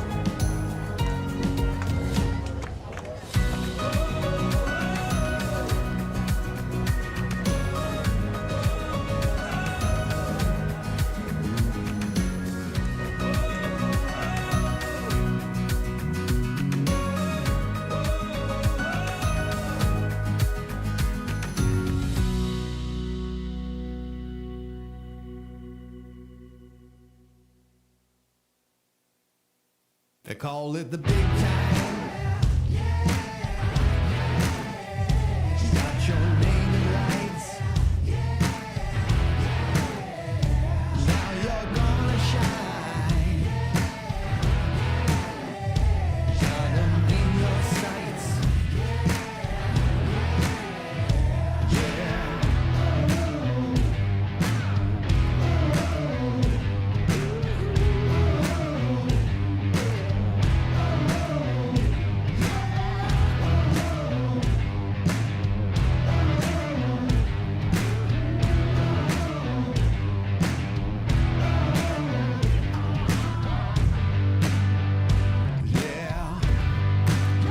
In the bright lights, come on, it's yours tonight. Come on, you'll see. It's time, it's you and me. Come on, let it go. It's just a little rock and roll. Let me hear you one more time. I can see that look in your After eyes. number 1, Carlisle Spicer.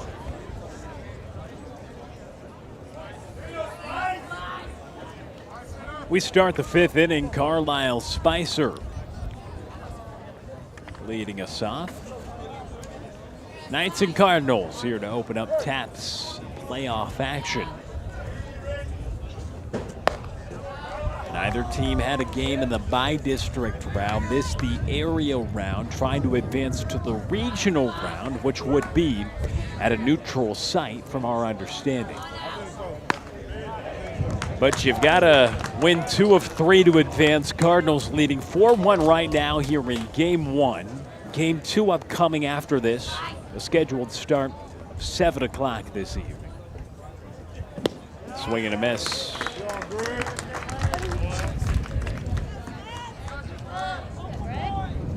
Eight, 9, and 1 due up for the Knights here in the 5th, who have yet to have a hit today.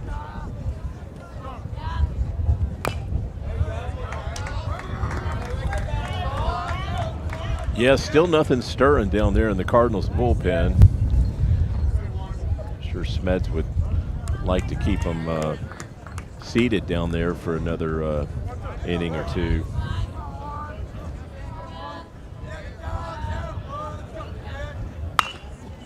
Pop up right side. Ridgel chasing for it. And he makes the play. Just out of the view, at least, you could probably see on the camera, but Andrew Ridgel. Yeah, we lost view of that, but the Tradio cameras didn't.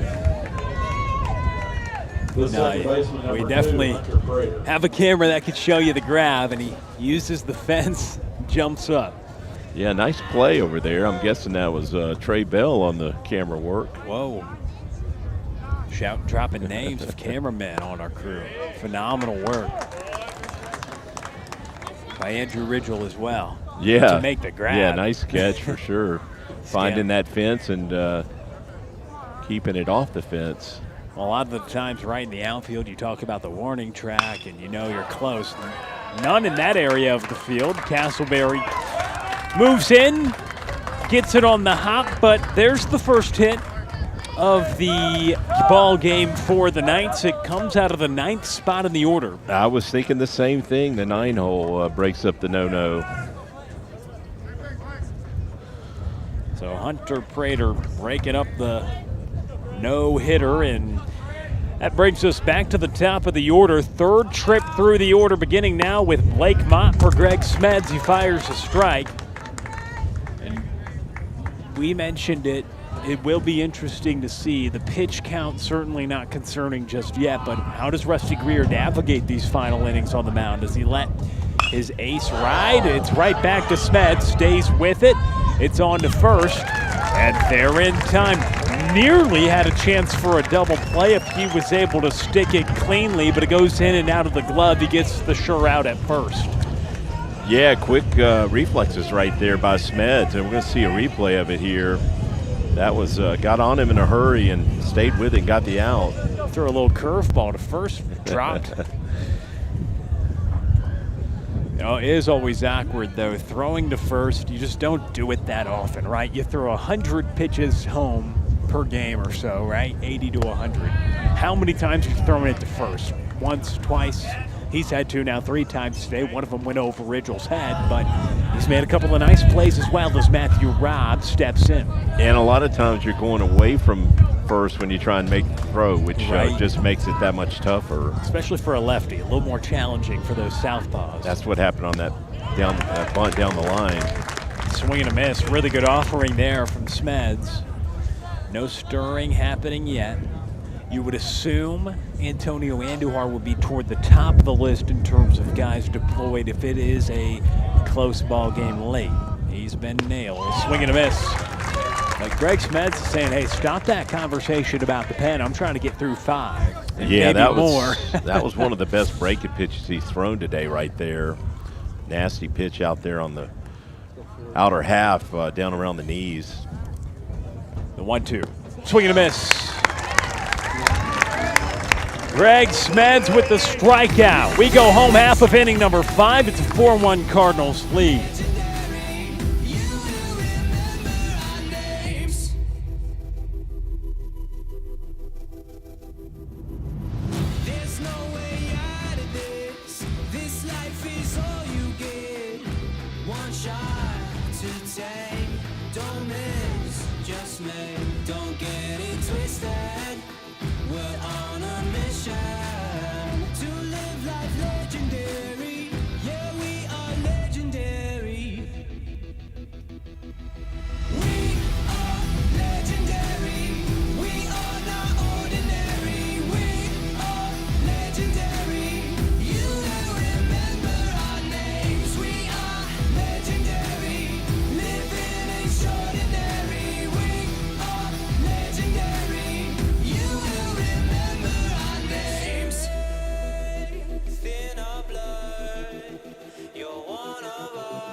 A 4-1 score as we welcome you back to Cardinal Baseball live on Tradio. Jeff Knipper, Will Connerly, happy you're with us tonight as we begin the playoffs. 4-1 lead, and Andrew Ridgel leading us off. Pitching change as well. Blake Mott now on the mound, so the book closed for Max Molachek, who moves over to third. Ridgel greets him with a single to left to begin his outing. Yeah, Ridgel's second hit of the day right there, and when we looked at the pitching numbers for the Knights, Mott has pitched the second most innings on the season, but does not have the best numbers ERA-wise and walk-hit ratio. So I'm sure the Cardinals would like to continue that trend. Jackson, Purdue, squaring to Bunny, drops it down. Mott gathers to first in time, so Purdue's successful sacrifice to move Ridgel up 90 feet. And Mott comes in with the second most innings on the team, only to the shortstop, Truett Middlebrook, who we'd assume we would see in Game 2. We'll see. But for Mott, 29 innings of work. He's allowed 32 hits and 30 earned runs, a 7.24 ERA, a whip around 230. 31 strikeouts to 24 walks in his 29 innings of work. That's a balk, yeah. You and clinched. he balks to allow Ridgel to get to third.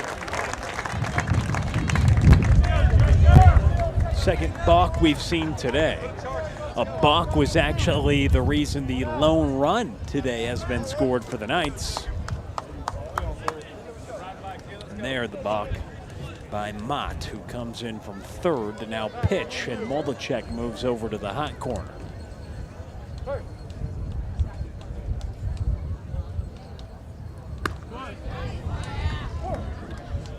Mott shows a good curveball right there to get that first strike on Ward. It's a spot where you definitely need contact. Only one out and that runner at third base. Not playing in on the corners either. Yeah, interesting. Cardinals trying to make it a 4-run lead with Ridgel.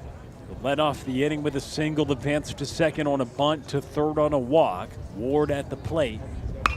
And a foul ball. Ward struck out looking his last time up, but drew a walk in the second, and that started a string of 4 straight free passes that allowed a run to score, all with 2 outs.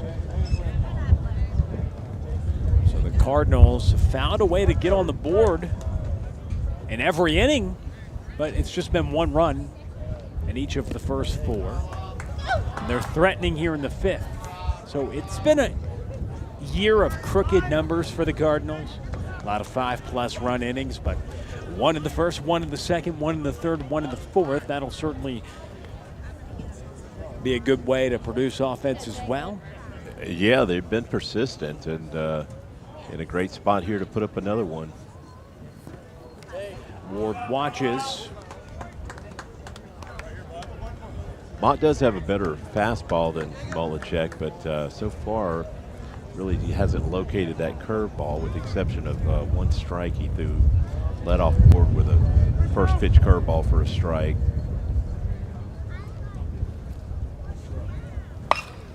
Ward sky out to center to Cardwell, and he makes the grab. Ridgel dives in safely. 5-1 lead for the Cardinals. A sacrifice fly RBI for Jacob Ward as he got it deep enough to center, and Cardwell couldn't beat the relay home. The catcher, number 1. Yeah, just deep enough. Cardwell, his throw sailed on him a little bit, and wasn't exactly a frozen rope coming in, but gets the job done either way. So now Austin hits with 2 outs, nobody on, fouls the first away. So again, manufacturing runs. Ridgel starts it off with a single, moves to second on a sac fly, to third on a balk, and comes home, or moves to second on the sac bunt, third on a balk, and home on a sac fly. And so that's manufacturing a run, as the Cardinals have had 1 run in each of the first 5 innings of this one.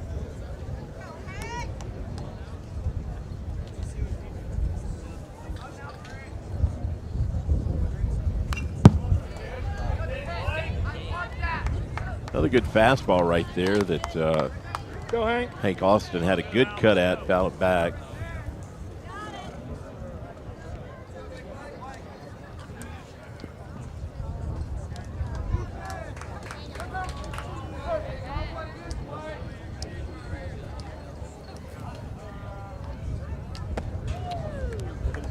Some type of off-speed pitch right there that missed way up.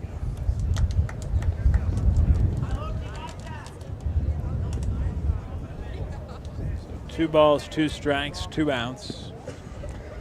Here to the 9 hole, Hank Austin. Well ahead of it. Spoils it.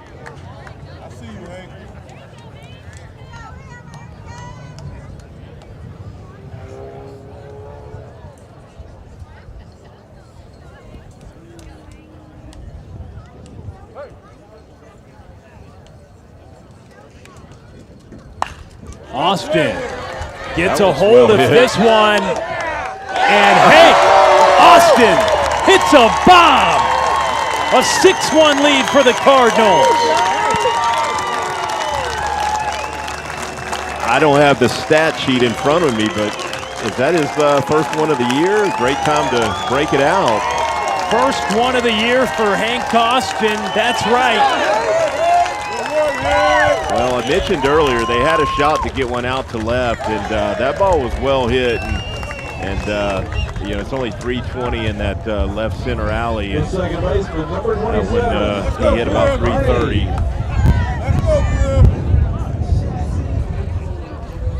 Get it up in the jet stream. It's blowing out to left. Well, it's more of a crosswind. It's just not holding that ball up like anything to right is. But well hit by Austin, and pick up another insurance run for the Cardinals. Carney hits that into the Cardinal bullpen foul. Yeah, you're right. It's like coming in at times, coming out at times, but crosswind right to left. So favoring the right-handed pull hitters, but definitely not something that you consider to be a wind-aided Dom. He got a hold of it. Yeah, it was well hit for sure. Just wind didn't help it, just didn't hurt it either.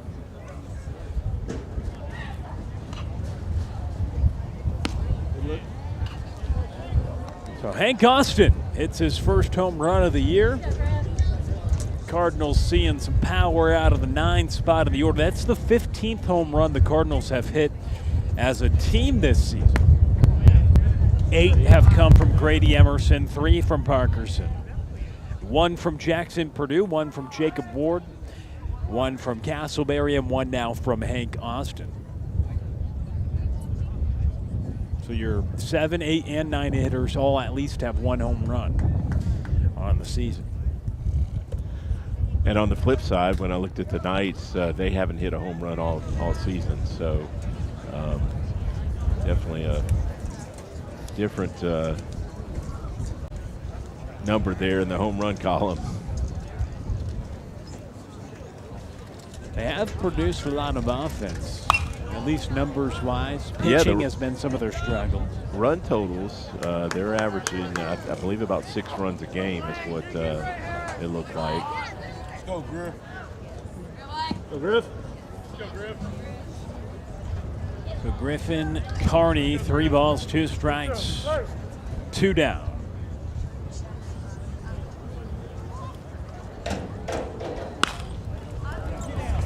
He bops it up right side, and that'll get out. Carney, new life. So they break their streak in this inning of just scoring 1 run. And they had 1 in the first 4 innings to lead 4-1 coming into this bottom of the 5th, but 2 on the board here in the home half of the 5th inning. Started all with Andrew Ridgel. The first pitch that the new arm, Blake Mott, threw and went for a single to left from Ridgel. He comes home to score on a Jacob Ward sac fly.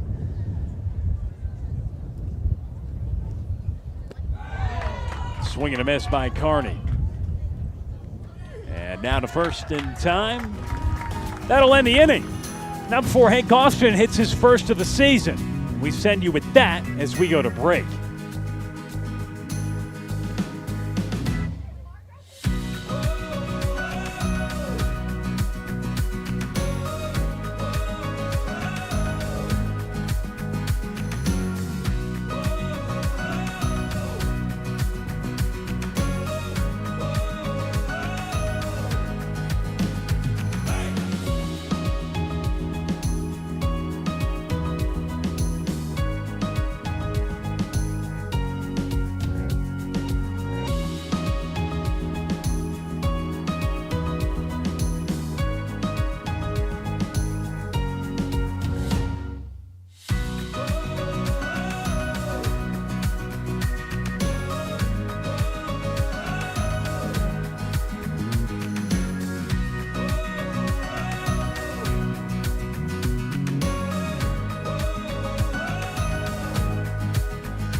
They call it the big time.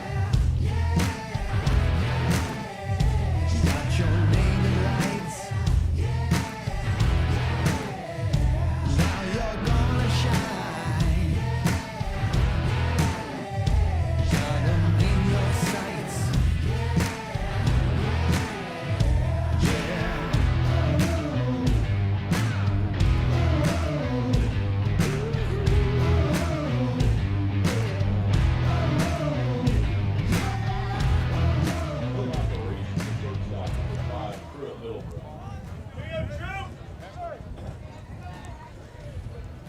We start the 6th inning.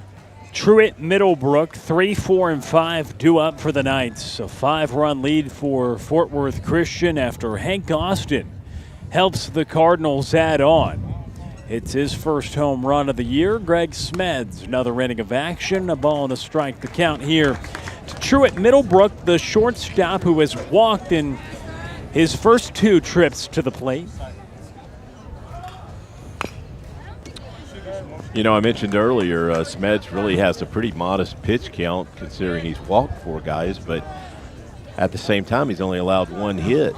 So that certainly helps him keep that number down.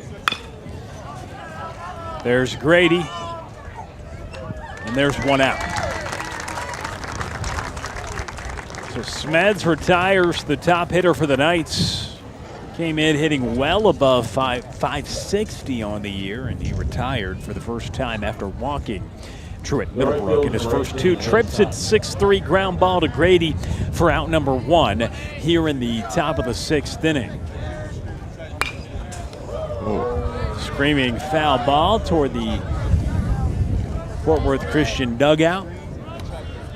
You know, Will, that was an interesting comment in the article you shared with me about Rusty Greer and Grady Emerson, where Grady met Coach Greer at one of his defensive camps, and Grady talked about how Rusty taught the 5 F's of defense, I believe.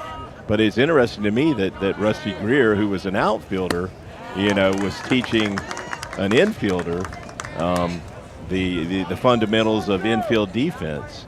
And I know one of those F's was funnel, and that's what Grady did on that last play to make it look easy. It was a great article, I believe, on the Dallas Morning News.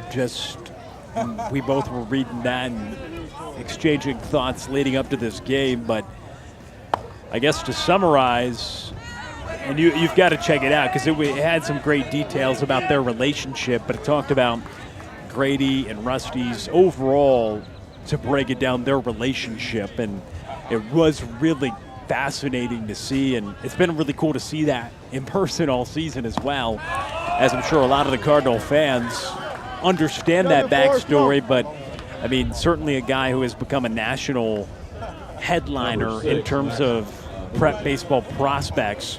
And it was a really, really well done and cool story in the Dallas Morning News. Yeah, I just found it interesting that, you know, their relationship, or I should say their introduction, came when Grady was like 9 or 10 years old going to Rusty's camp. And I remember, you know, seeing advertisements for that camp. But the article also said it was actually Matt Kemp, a former major leaguer, who said, you know, hey, in your spot, Coach Greer would be the ideal guy, you know, to prepare you for the transition to the next level, because Grady's been the #1 prospect in his class ever since he was a 10th grader. So it's no surprise he's #2 on most of the draft boards this year, because he's always been the top player in this class of 2026. And obviously, you know, Rusty played at the major league level, and also, you know, his son played with Bobby Witt Jr. when Bobby Witt Jr. was the top-rated high school prospect in the nation. So he's seen, you know, a kid deal with this type of attention, and Grady's looked comfortable all season, despite the heavy scouting presence that's been at all their games. Oh, yes, and there's a lot out tonight. I mean, every time that he comes up to the plate, We'll have to get a shot of it at some point. You'll just see all the notebooks come out. The guys in the stands with a stopwatch. You know, your average fan doesn't bring a stopwatch to a clipboard. The game. Yep. They're sitting on the third base side, and there's definitely 6 or 7 of them, and probably more. Yeah, I've been looking at a lot of mocks, and a handful of them have him going second to the Rays. We shall see. But Smeds gets the punch out. 2 outs, 1 on. And a strike fired. But very cool, interesting introduction, especially for a guy who's played in 4 different positions for Team USA. He's got versatility, but a lot of them, Mark, say he's a guy who can certainly stay at short. He's handled that really nicely. Just 1 error the entire year. And Smeds trying to work through 6. He's got an 0-2 count here to Jack Gamble. A 6-1 lead for the Cardinals. Swing and a miss. Greg Smeds picks up the strikeout. He's through 6 strong. 8 punchies for the lefty and a 5-run lead for the Cardinals. There's no way out of this. This life is all you get. One shot to take. Don't miss, just make. Don't get it twisted. We're on a mission to live life legendary. Yeah, we are legendary. We are legendary. We are not ordinary. We are legendary. You will remember our names. We are legendary. Living extraordinary. We are legendary. You will remember our names. Thin our blood. You're one of us. You're one of us. There's strength in our blood. You're one of us. You're one of us. We are legendary. We are not ordinary. We are legendary. You will remember our names. We are legendary. Living extraordinary. We are legendary. You will remember our names.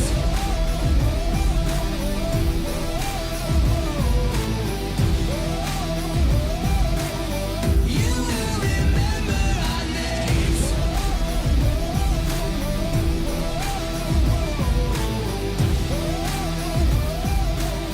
You will remember our names.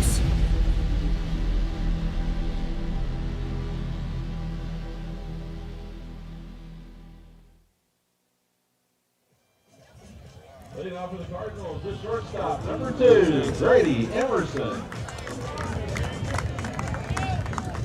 So it is Grady Emerson leading off this bottom of the 6th inning. Couple walks and a hit by pitch today. Got credit for an RBI on one of those walks, coming with the bases loaded.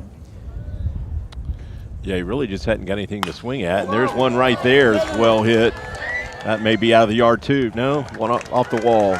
A double for Grady Emerson. It one hops the wall, and he has himself a double. Just as you're saying he got nothing to hit all day, gets something center cut that he sends the other way. Yeah, he's such a good hitter. Uses the whole field. I've seen him go to left center quite a few times in the few games I've been to, and that's actually why I think he's going to be a really good hitter at the next level, because he never seems to try and do too much. Just puts a lot of good swings on the ball. I noticed 4 strikeouts coming into today's game. That's crazy for a guy who's hit 8 home runs. Strikeout usually come with home runs, but his home runs exceed his strikeout total. Go find that somewhere else. Yeah, that is a big part of his game. 34 walks and just 4 strikeouts coming in, but I love that. 8 home runs and 4 strikeouts. He's hit double the amount of home runs. Yeah. And now he has his 13th double of the season. I mean, he's got a lot of extra base hits with 13 doubles, 5 triples, 8 homers. Yeah, that OPS 1609, that's ridiculous. He's running. And he gets to third with no throw.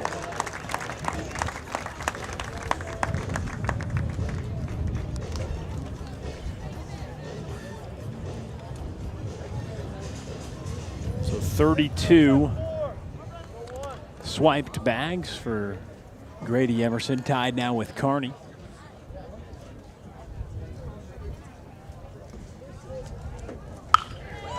Braylon, hard to right field. That'll score Grady Emerson and roll close to the wall. Braylon will have a double, and the Cardinals extend their lead.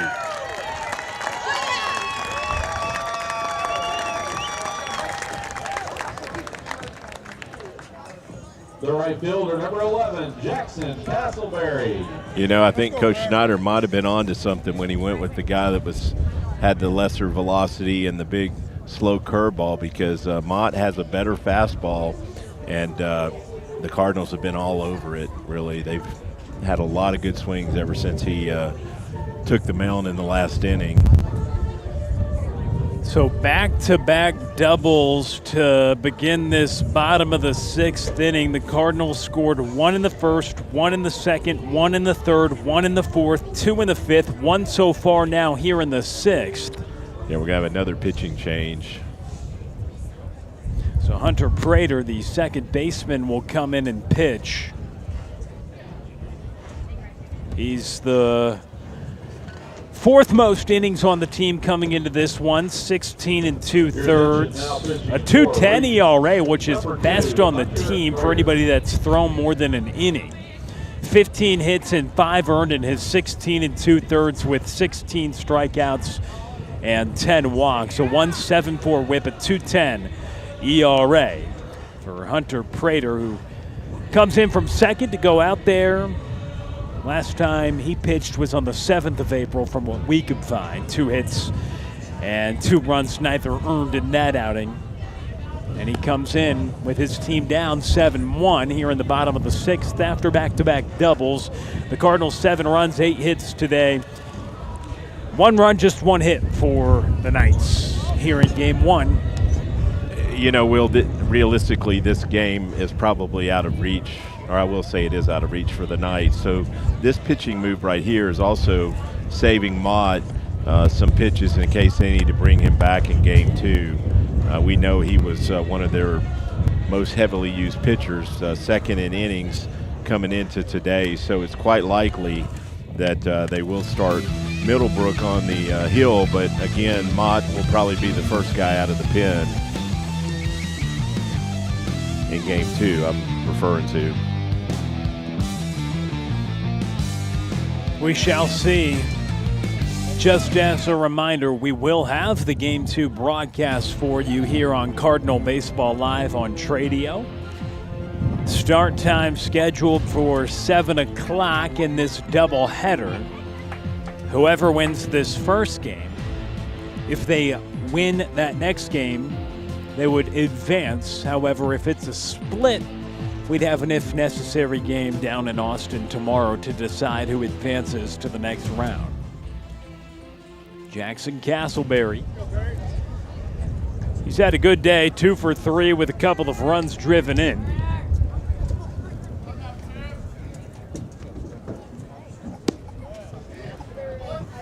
Also had that nice play out in right field to shut down an inning. Sliding catch. Yes. I believe that was the first inning. It was early on, first inning of action. You're right. And right off the bat, you said, that's going to be a tough play. He said, it won't be too tough for me, Jeff. He makes some great plays. I mean, you mentioned it earlier, 27 swipe bags. Yeah, he's definitely got speed, and also I think his positioning played a factor there. He was playing shallow and seems to have playing shallow all day. He's made a couple of catches in short right that normally would be a tough play. They're running right here. That's well hit. Castleberry straight away to center over the head of Cardwell. Braylon James will trot home. Castleberry digs for third, and he's there in time. Yeah, he shows off that speed. It's only 360 to center field, which is not a triple for a lot of guys, but Castleberry was motoring the whole way. Good replay right here by Tim to show us. Yeah, the center fielder thought he had it, but misjudged it. That ball was well hit. Number 7, Jake Parkerson. So 3 straight extra base hits for Fort Worth Christian. A double from Emerson, a double from James. And after the pitching change to bring in Hunter Prater, the guy who was at second, surrenders a triple. So you go double, double, triple to begin this bottom of the 6th, and all of a sudden it's a 7-run lead for the Cardinals, and they've got a runner at third with nobody out for Jake Parkerson, who's over 3 today.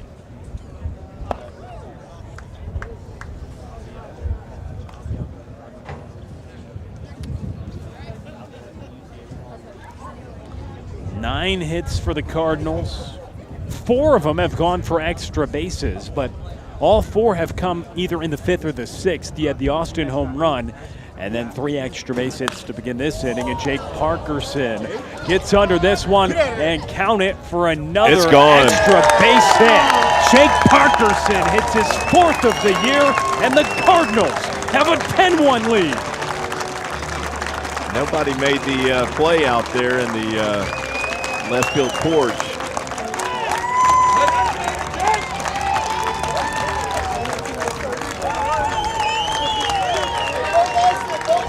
A bit of a wedge shot right there.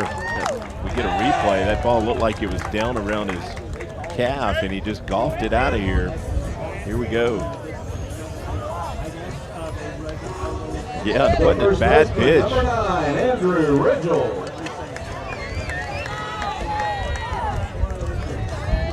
Just gets over the wall for Jake Parkerson, his 4th home run of the year. And the Cardinals lead 10-1. Andrew Ridgel now up to the plate. So that crooked number the Cardinals were looking for, they have one here in the bottom of the 6th inning. 4 across for the Cardinals here in the bottom of the 6th. So that's now 10 of the last 13 games for the Cardinals. They've hit double digits in that run total.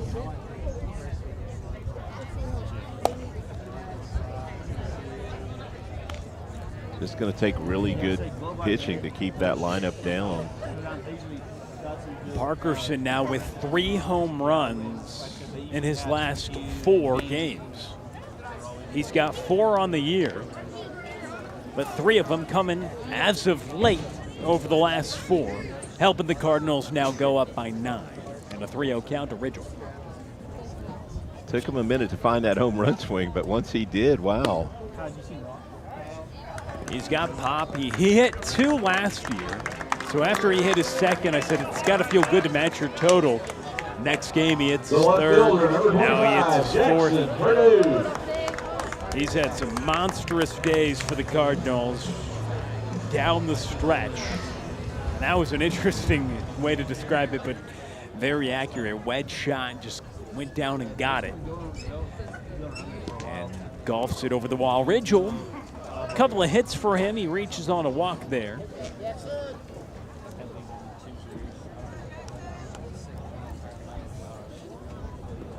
Thankfully, knock on wood, I've never had it. Hopefully, I never get it. So 10 runs on 10 hits for Fort Worth Christian, just as we're talking about the extra base hits. The Cardinals add another. They've had 4 here in this inning. 2 doubles, then a triple, followed by a home run. The second home run hit by the Cardinals today. Hank Austin had his first of the season last inning. Yeah, even though it was a bit of a slow start for the Cardinals, give them credit for scratching every inning, you know.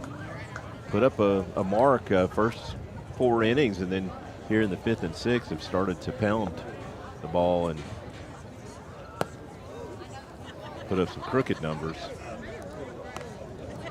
Purdue way ahead, 3-0 count. Ridgel at first. It's been a big day for Castleberry. He's 3 for 4 with 3 RBIs and 2 runs scored. Yeah, I don't think we'll do a player of the game here between the doubleheader, Will, but I was thinking he would probably be the pick. Yeah, Castleberry right now Austin you could think about because he is 2 for 2, hit his first homer of the year. Yeah. Kind of sparked the first first inning where you scored more than a run. But yeah, I'd probably go with Castleberry at this point. But Austin, I think, definitely has something to say about it, right? Maybe. Yeah, it's a tough choice. But yeah, in between the doubleheader, they'll be getting ready for another game. But we'll definitely get Jeff Kniver to pick one. Put me on the spot, Will. Well, I'm agreeing. No,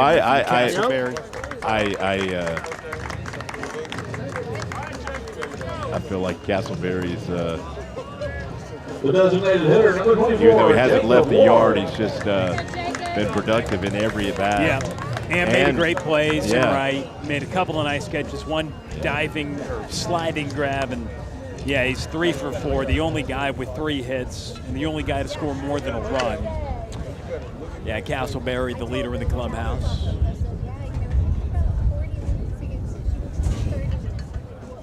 Put you on the spot. That's what broadcasting's all about, right? We're on the spot all the time. Right.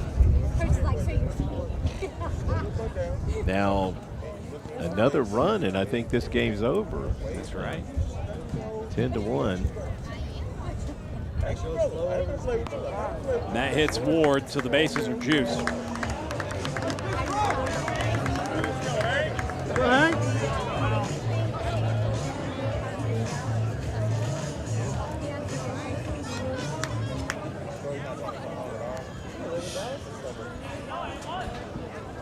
Well, you know, Hank Austin, he still could have something to say about that player of the game. He's going to get another AB right here.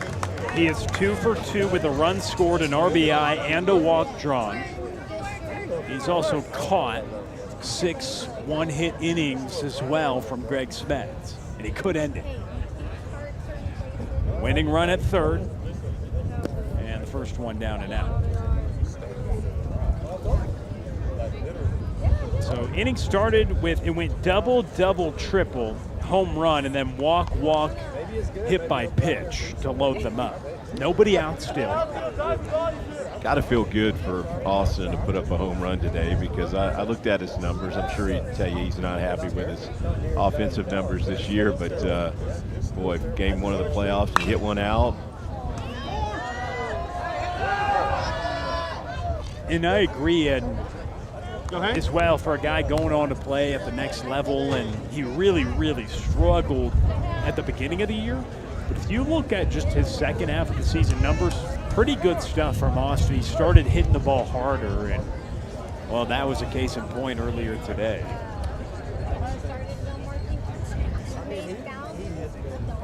Swing and a miss. You think he knows he can end it here? Something good, any type of contact could likely see this game come to a conclusion. Yeah, the Knights are up on the grass, going to try and cut that run down at the plate.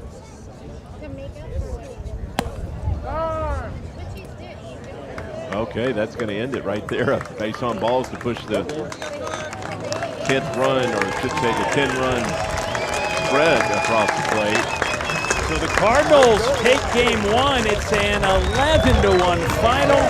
Hank Austin with a walk-off, and the Cardinals win it 11-1.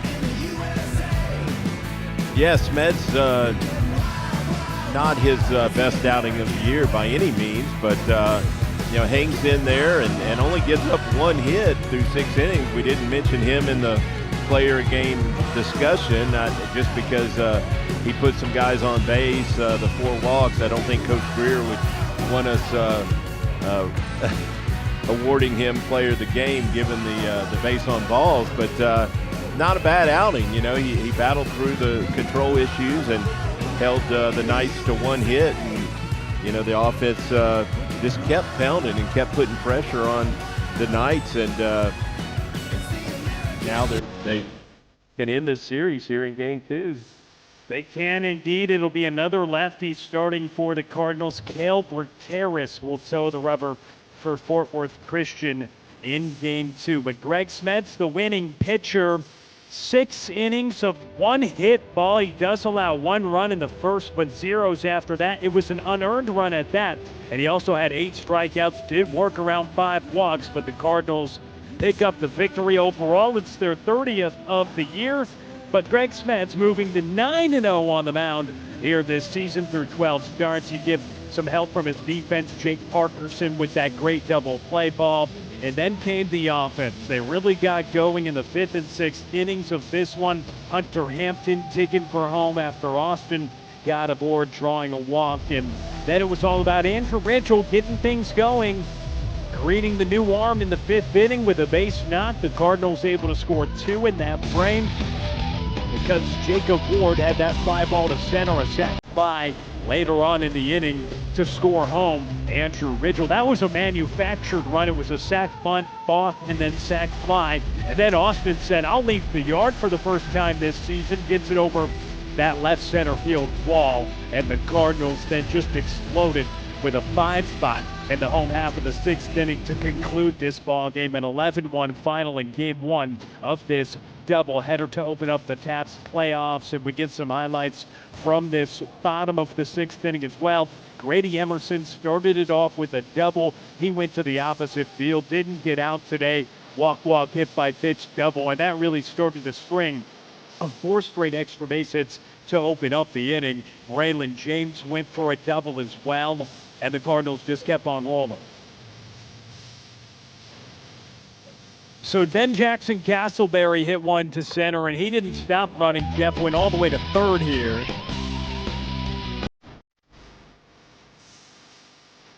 Yeah, we just talked about Castleberry's speed. He showed it off right there. And then we've got to show you the home run, Jake Parkerson. His 4th of the year, his 3rd in the last 4 games, and gives the fans a souvenir. And the Cardinals win it. 11-1, your final score. Game 2 upcoming in just a little bit. Be sure to tune in here on Cardinal Baseball Live on Tradio. We'll talk to you then. For Jeff Knipper, I'm Will Counterly, Tim Polster, Trey Bell, our entire crew. We'll talk to you soon for Game 2 as the Cardinals will try to advance here in the playoffs.